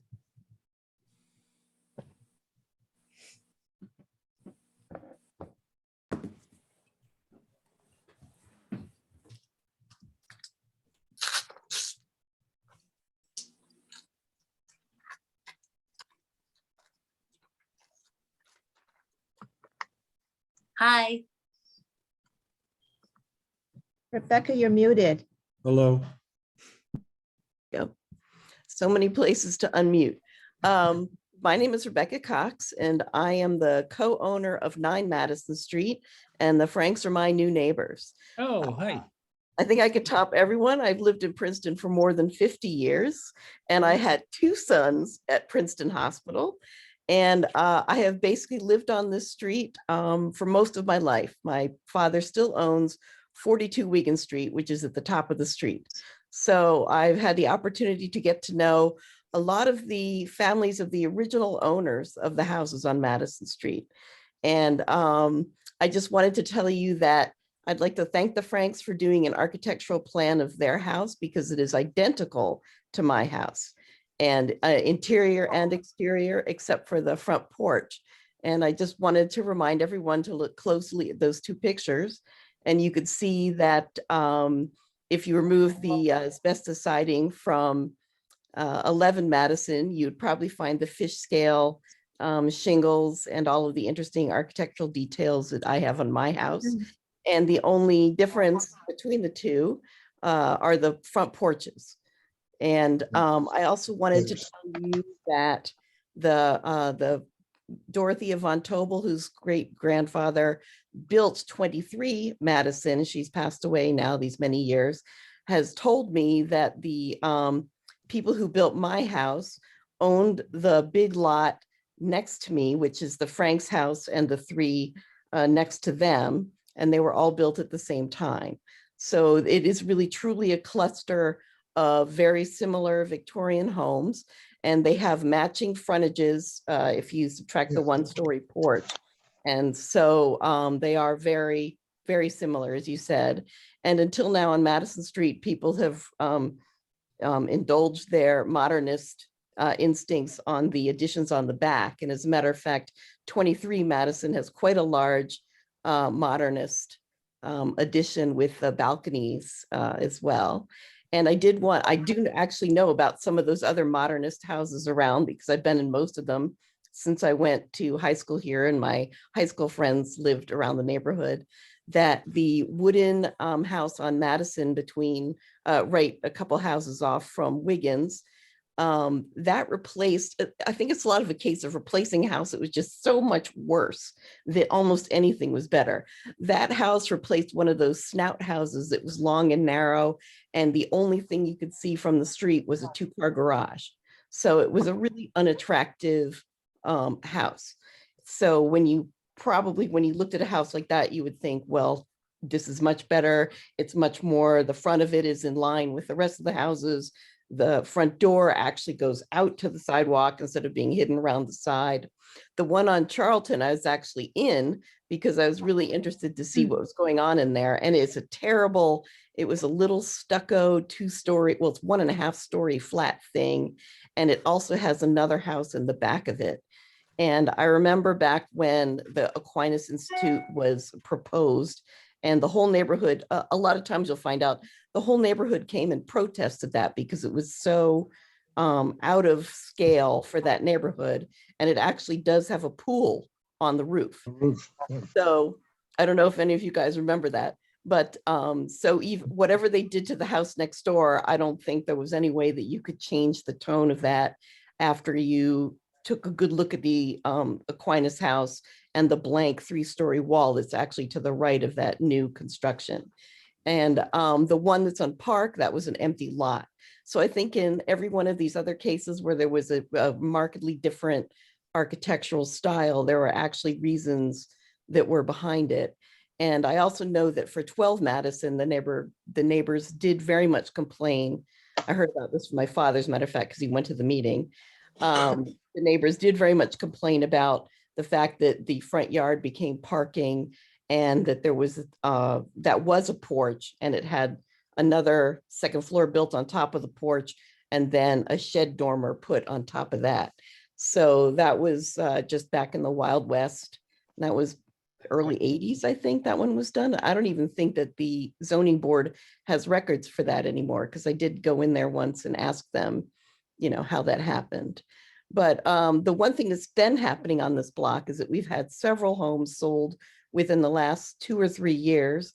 And in every case, the new owners have made an attempt to improve the Victorian aspect of the original frontage of their homes. And I do have photos, but I don't think you need to see them, of the original, what the houses looked like before, and then the new improvements with the new paint jobs, and people have taken off the asbestos shingles, and they've shown the fish scales and the, I don't even know what you call those square ones with the little scoops cut out of them, but we have a lot of different shingle styles here. And I just wanted you to know that that was the history of the block since I've been here so long. And I also think that the Historical Commission is running out of streets that don't have a modern house tucked in amongst all of the Victorian styles. So I don't know if that's an argument in favor of or against, but I thought you would like to know that that's what I've been seeing as a longtime resident of Princeton. So thank you very much for letting me make this comment. Oh, thank you so much for attending, and thank you for making your comment. We really appreciate it. Thanks again. Elizabeth, anyone else from the public that has their hand up? I just want to make sure we get everybody. You're on mute, by the way. Sorry, there are no more hands raised. Okay, so I just wanted to check in with Ed. If Ed, do you feel like you have enough to put together a comprehensive memo? Madam Chair, yes, I do. I think we should ask Ryan, though, when does this matter go to the zoning board? Do you have a date? The 27th, This month? no, next week. Yeah. Okay. Okay. Well, I mean, I think you know what the memo is likely to say, and As I often do. yeah, based upon the hearing and the discussion today. Usually when we have something that's not positive to say, the applicant's given an opportunity to come back and maybe work on the plans a little bit and get a more positive report. In this case, if that's not what's going to happen, then we would have the draft memorandum ready to go by the end of the week, and we'll get it right over to the zoning board. But I think there have been a lot of positive comments, suggestions made tonight. Our experience, I believe, Madam Chair, is that when you get these types of comments, oftentimes the applicant will want to recycle a little bit, come back, maybe make some changes, and then go to the board. It's really up to the applicant, but if it's going to the board on the 27th, we'll have a memo done this week. All right. Thank you, Ed, and everyone. Well, as we have in the past, I'll be in touch just so we after we have a chance to discuss on our side if there's if it makes sense for us or how much we can from a timing perspective change or think about looping back. So again, much appreciated that opportunity and everyone's comments here tonight. Thank you so much, and thank you everyone for coming in. Really appreciate it. Thank you. All right. Bye. We'll see you later. Thanks, Ed. So we're going to go on one more application, 39 Pine Street. And I'm hoping you can bring over the applicants. Yes, Madam Chair, I just promoted Andrea Stock, and I'm just checking, when she comes in, I'm going to ask her if her husband Warren is here. There's one with the phone number, so I'm not sure if that's him or not. Okay, and so once they're over, maybe you can do a brief summary of your report, and then pretty much the same thing. This is going to the zoning board, correct? This is a proposed, one of the Tree Streets proposed district. So. Okay, I Hello see there. Warren. Hello. Hi. Thanks for coming. Thanks for having me. And anyone else or oh, there we go. Hi. So Elizabeth, do you want to start with your report real quick? Sure. So this application is much easier. It could be fast. Just a little bit. Yes. So the applicants, Andrea and Warren Stock, have filed an application, as the chair said, pursuant to the land use for a zoning application, which requires a C variance to construct new attic dormers. Existing house is a 2.5-story single-family house. It's identified as Block 3301, Lot 86 on the Princeton tax map, and falls within the former Borough R4 zone. The lot is further identified as 39 Pine Street. Property is located mid-block on the east side of the street between Nassau and Spruce. And the property lies within the suggested trees or Tree Streets Historic District in the Princeton Community Master Plan. Again, as a recommended suggested district, HPC serves courtesy review for the Zoning Board of Adjustments, and a report will be issued to their board. The existing property is single-family, 2-story wood frame built around 1920. It's rectangular shaped with a gable roof. I'm just going to go through real quick. What they really want to do is they want to build dormers on the front and the back of the house. So the front-facing house, they'd like to put 4 attic dormers, which face onto Pine Street. And in the back, they'd like to put a larger dormer with a shed roof. Currently, that is their attic space. They have a pull-down attic staircase, which they will convert into a permanent staircase internally. The new siding, trim, details, and shingles associated with the new construction will match existing material and color of the house. The dormers will not exceed the existing roof line, and the construction will be contained within the existing building footprint. So according to the zoning officer's report, they are looking for zoning relief for minimum side and front yard building setback and height to ratio setback on the north property line. So we can quickly go to comments and recommendations. It is appreciated the placement of the street facing dormers honors the symmetry of the existing bays on the front facade, and then the front dormers are set lower than the existing roof line. In addition, the position of the rear dormer to the northeast half of the roof makes the rear addition actually less visible from the right of way, where you could see the rear section more from the open driveway. So that's great because it's less visible because it's on the other end, other half of that roof. And there's a correction here to comment number 2, which is typically dormer windows are slightly smaller than those on the lower floors, though the dormers themselves often do exceed, it should not be, extend to the face of the building. This small adjustment to the front dormer size windows would help maintain appropriate proportions and scale with the existing historic house. And that's really means like typically the attic windows are a little bit smaller and the emphasis is really on the first and second floor. That's why the windows are a little bit smaller on the dormer windows. The applicants asked to address if any trees need to be removed as part of this application, and also if there's any sustainable measures that implemented, as part of this application. And that's it, and available for any questions that the commission may have. Thank you. All right, thanks, Elizabeth. All right, I want to open this up. Any questions or comments?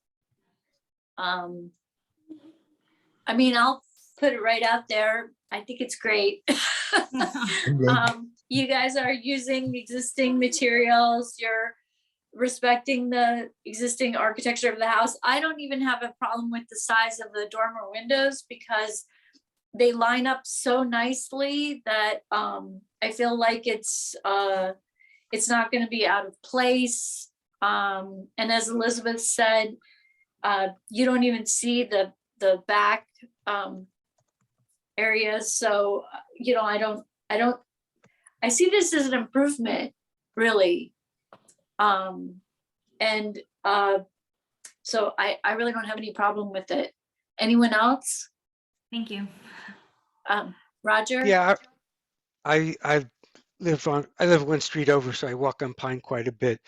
And I was just down the street today, and I was counting front-facing dormers, of which there are only 2 houses.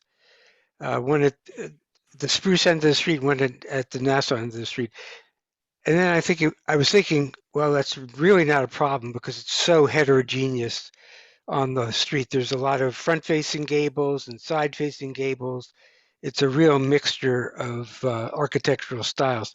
This ends up looking a teeny bit Georgian to me in terms of the window layout, but I do think it will be a nice addition to a very heterogeneous street.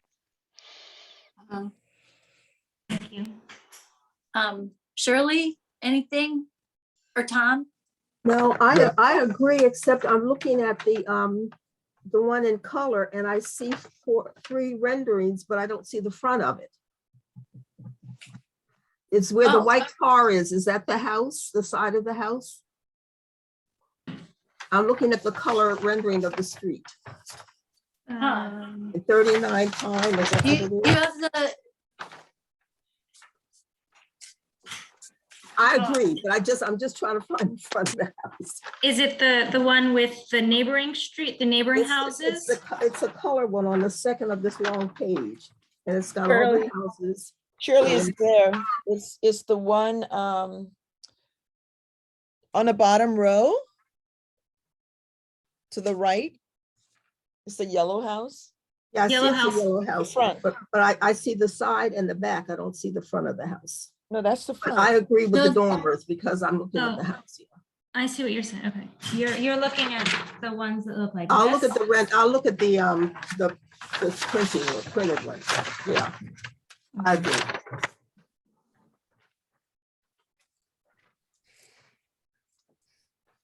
Would be a great addition to the house. Mhm. No, it It looks doesn't beautiful. change the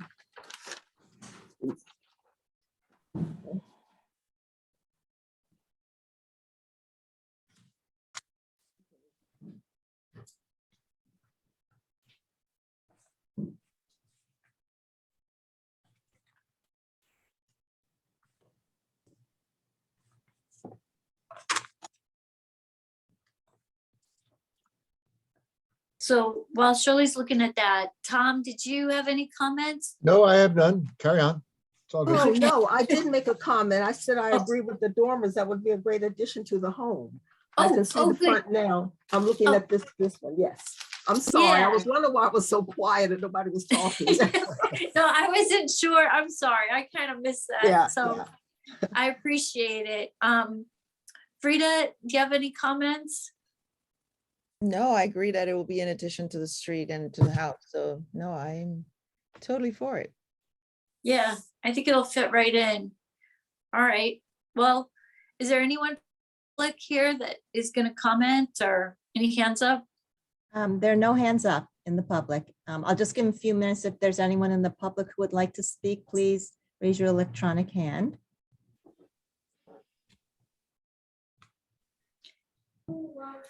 Nothing. Maybe the applicants have something that they'd like to share? Yeah. I had a whole speech prepared, but I don't have to give it now. Let's hear it anyway. I was just going to say that we've lived on Pine Street for 13 years. We've been in this house for 8. And this was our only option other than moving. And we really didn't want to move. Our Chestnut neighbor probably knows about our Pine Street party that we have every year. And we're super involved in the block. And we just needed the extra space. And this is really going to help us out. So thank you. I want an invitation to the party. I've never been invited. This coming September. Great, Roger.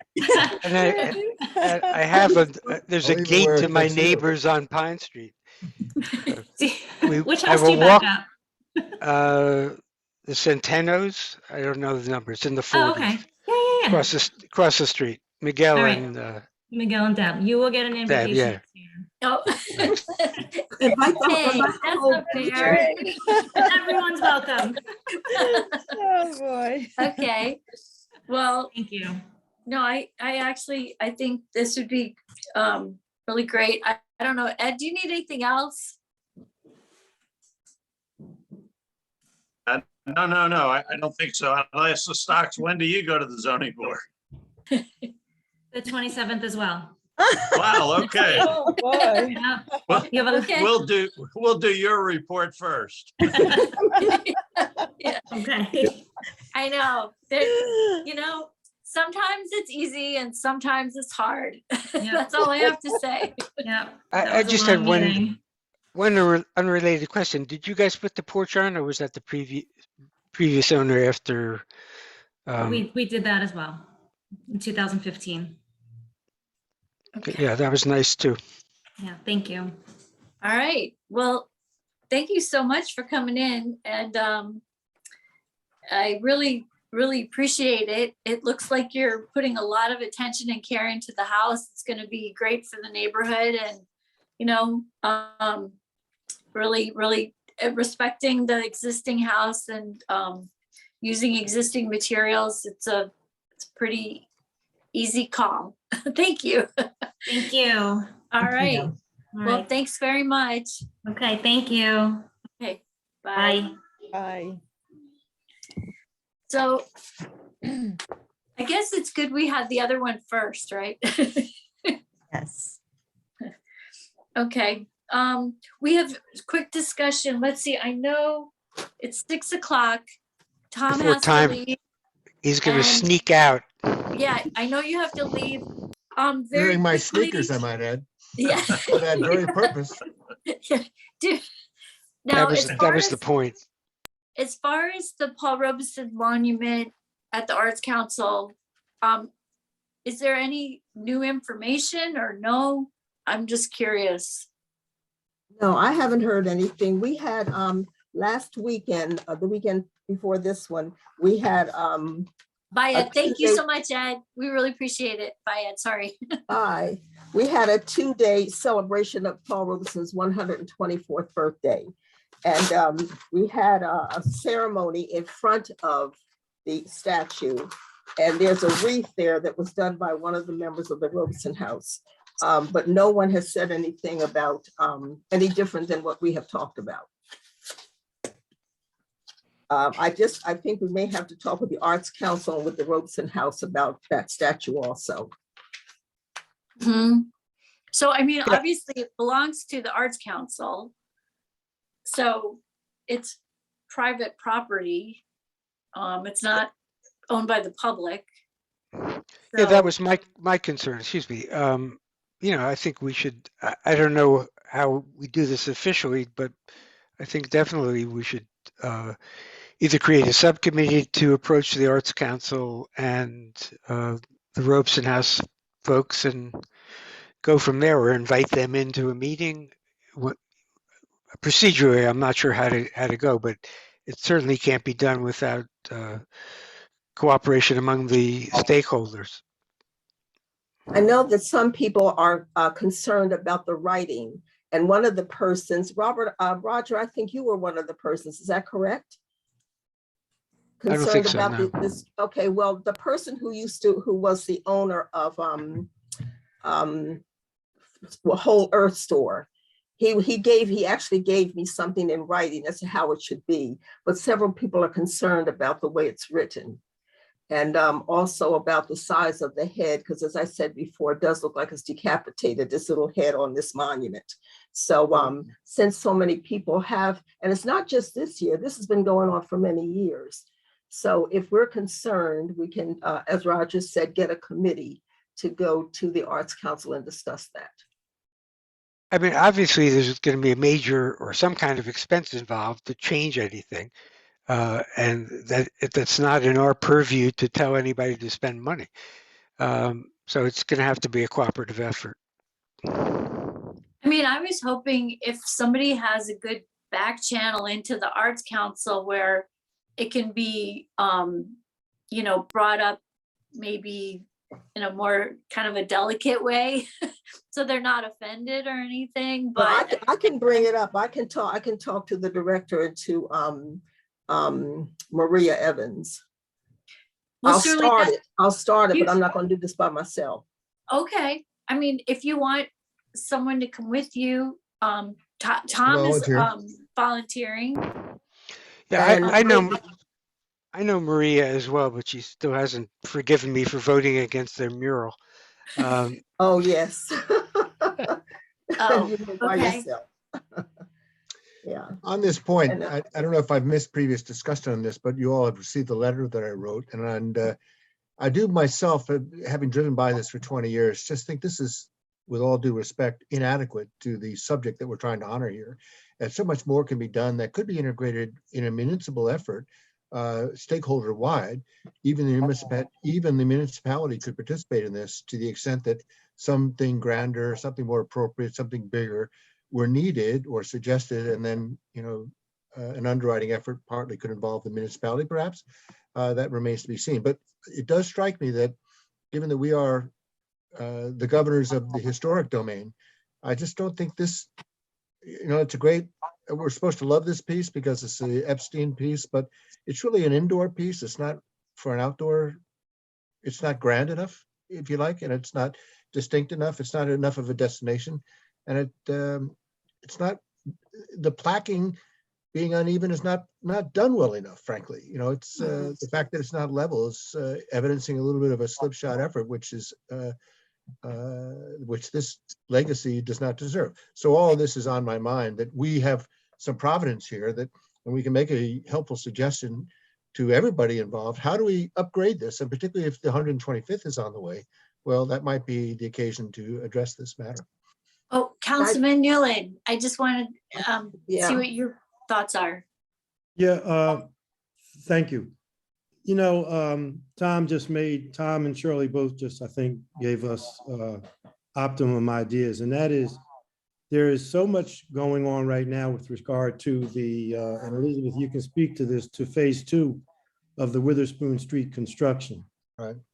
Which takes in the historical relevance of the neighborhood, the Rochambeau Trail from the Revolutionary War. We just put forward an application to Bonnie Watson Coleman in Congress for some, not infrastructure money, but for lack of a better term, some specialty dollars that are coming available through Congress. And our number one goal was to get funding for the Witherspoon Jackson phase 2 of the project. And piggybacking on what Tom said, I think there should be a multi-leveled outreach. I think Not in Our Town might have some interest in this. Certainly the Robeson House, the Witherspoon Jackson Historical and Cultural Society. I think we could get a lot of partners involved in this to look at the possibility of fundraising, and also, quite frankly, folding in Elizabeth, and I'll let you address this, maybe using some of the monies that come from the Bonnie Watson Coleman effort in that specialty cachet to upgrade what's going on with regard to the markings of Paul Robeson and Robeson House. And I also will commit to maybe a back channel. I have a very good relationship with Adam Welch, and he might be, along with Maria Evans, a 1-2 punch to get them to begin or to aid in the discussion on really making this effort part and parcel of not just something of and by itself with regard to signage at the Arts Council, but quite frankly, signage at the very, very, very beginning of the Witherspoon Street corridor and the Witherspoon Jackson corridor, because I would hope that in addition to Paul Robeson statue that's much more statuesque than it is, that we would have maybe even a permanent sign that would tell you that you're entering the Witherspoon Jackson neighborhood, Princeton's 20th Historic District, or a sign that could change with regard to timeliness of what's going on at the time. This is big, and I think the bigger we are able to make it via its importance, the more people will sign on to help us. Well, I certainly think that you're the key person here in getting the right people to start moving in the right direction. So it would be great if you could just start the process, and then Shirley and Tom and Roger could jump in if you need them, and just to get the ball rolling. I would be happy and honored to do just that. Oh, that would be wonderful. Well, Tom, we don't want to hold you up because I know you got to wait on tables. It's good. It's all good. Okay. Hang for a couple more minutes. I'm happy to have this discussion, and this is something a little bit different than what we're normally discussing, reviewing building plans and all the rest, but it is, I think, consistent with our mission. And certainly we all, local as we are, also want to take advantage of the Witherspoon Street development, as Leighton has said, and do the right thing here. So this, not that what's there is not so bad, but we can do better. And I look forward to having a dialogue on this. That's wonderful. So now let's go over to the Morningstar Church, because I think it's sort of related.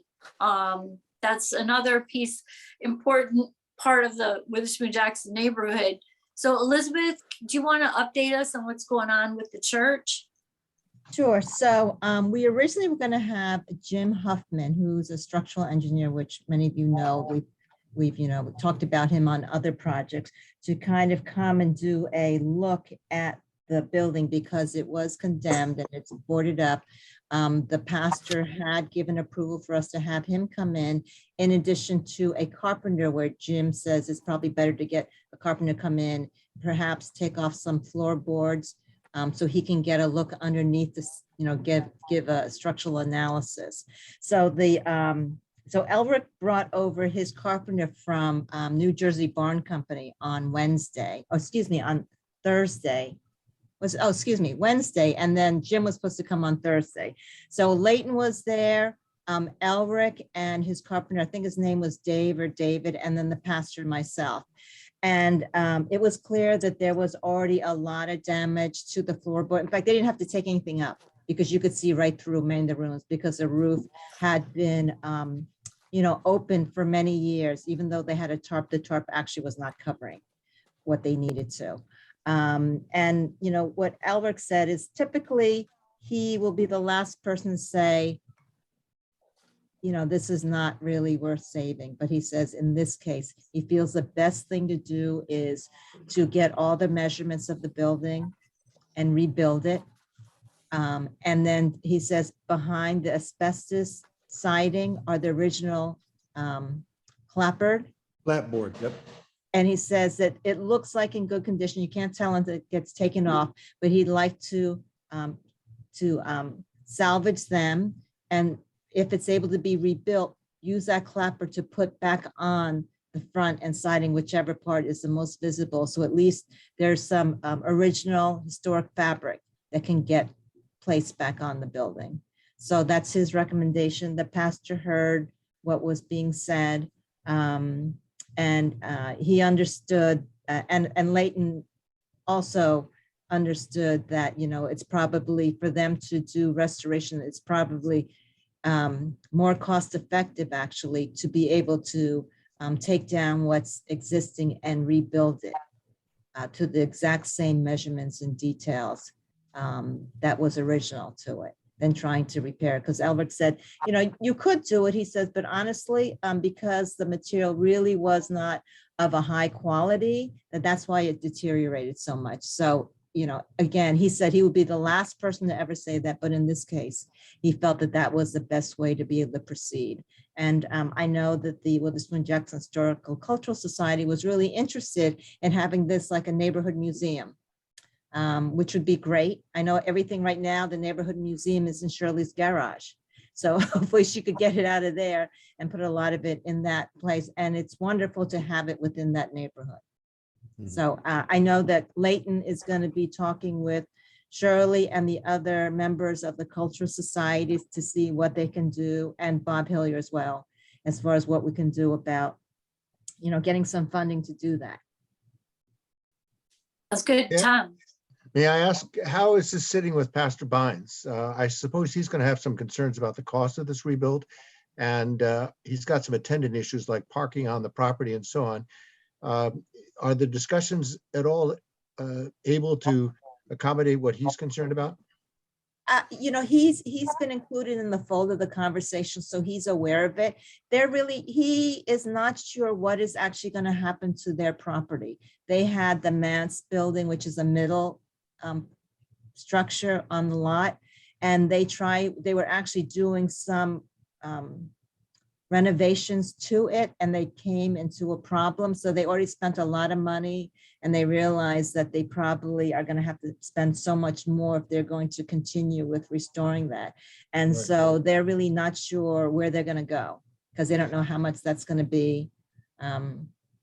So they're kind of up in the air. And I know at one point he had mentioned perhaps he would be willing to sell off that lot, which actually has a small original church building. The lot on which now sits the prayer room that we're talking about? Yeah, it's So- not a definite, but it's a conversation. Right. And there, and I think that with that, he might be able to have some, finance security from the sale of that lot, but that's just conversation right now. And what is being discussed as to who would cover the cost of rebuilding the prayer room? So that's something that the Witherspoon Jackson Historical and Cultural Society is discussing. Okay. Okay. Leighton, anything you want to add to that, or Shirley? Yeah, let me see if I can take a stab at the question you just answered, Tom, without being evasive.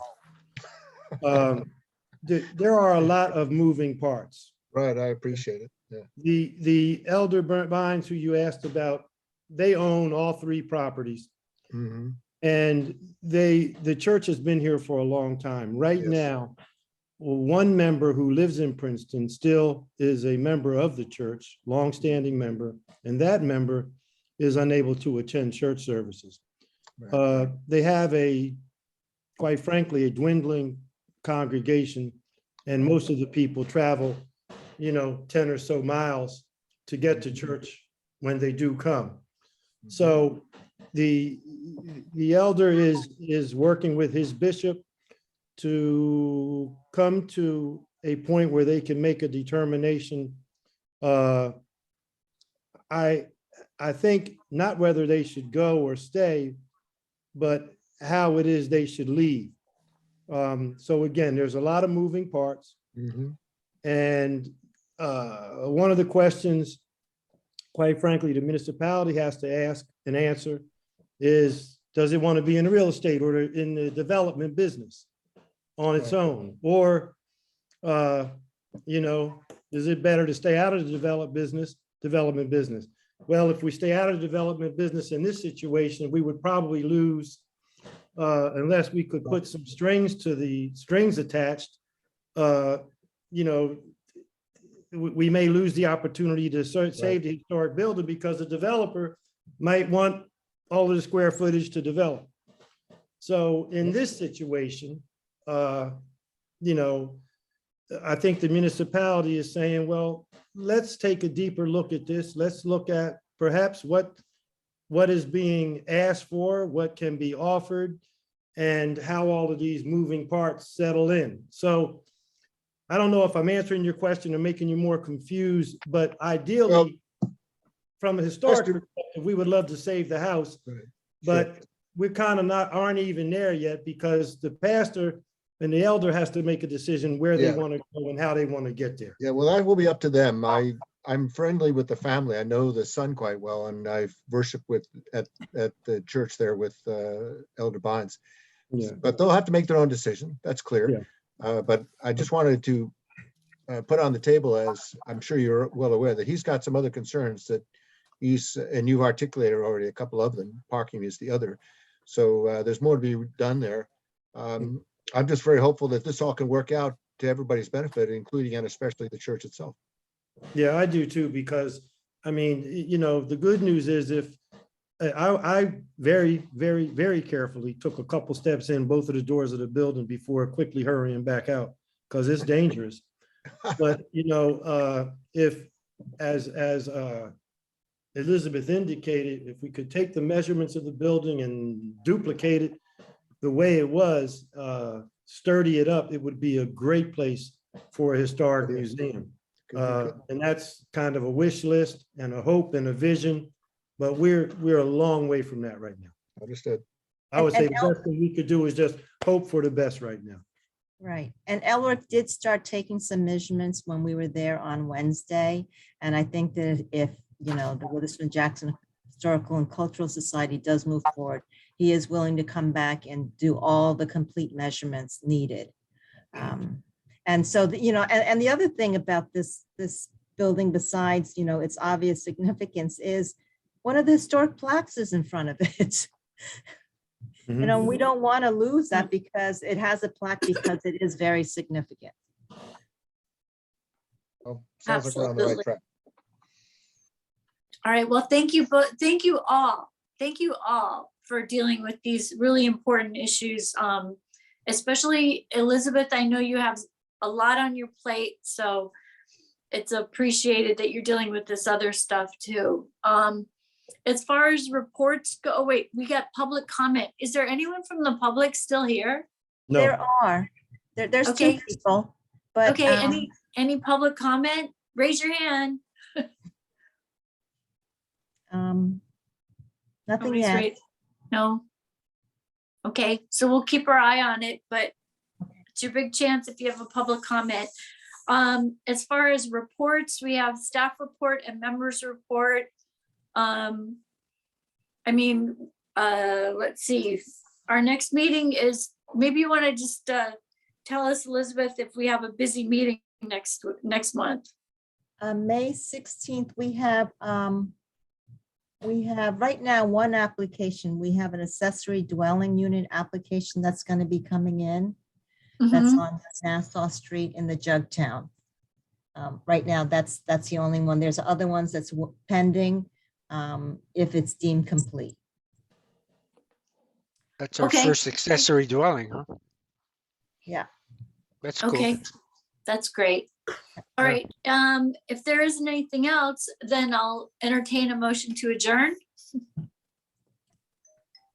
Okay, Moved. Tom, a second?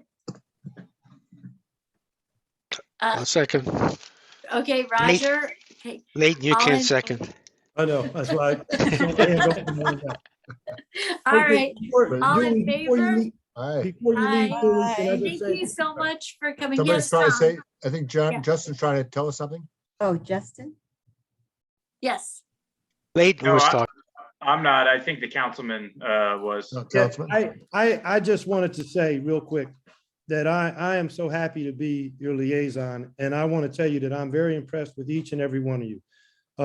Thomas, Roger, Frida, Shirley, Julie, you all made some incredible comments today.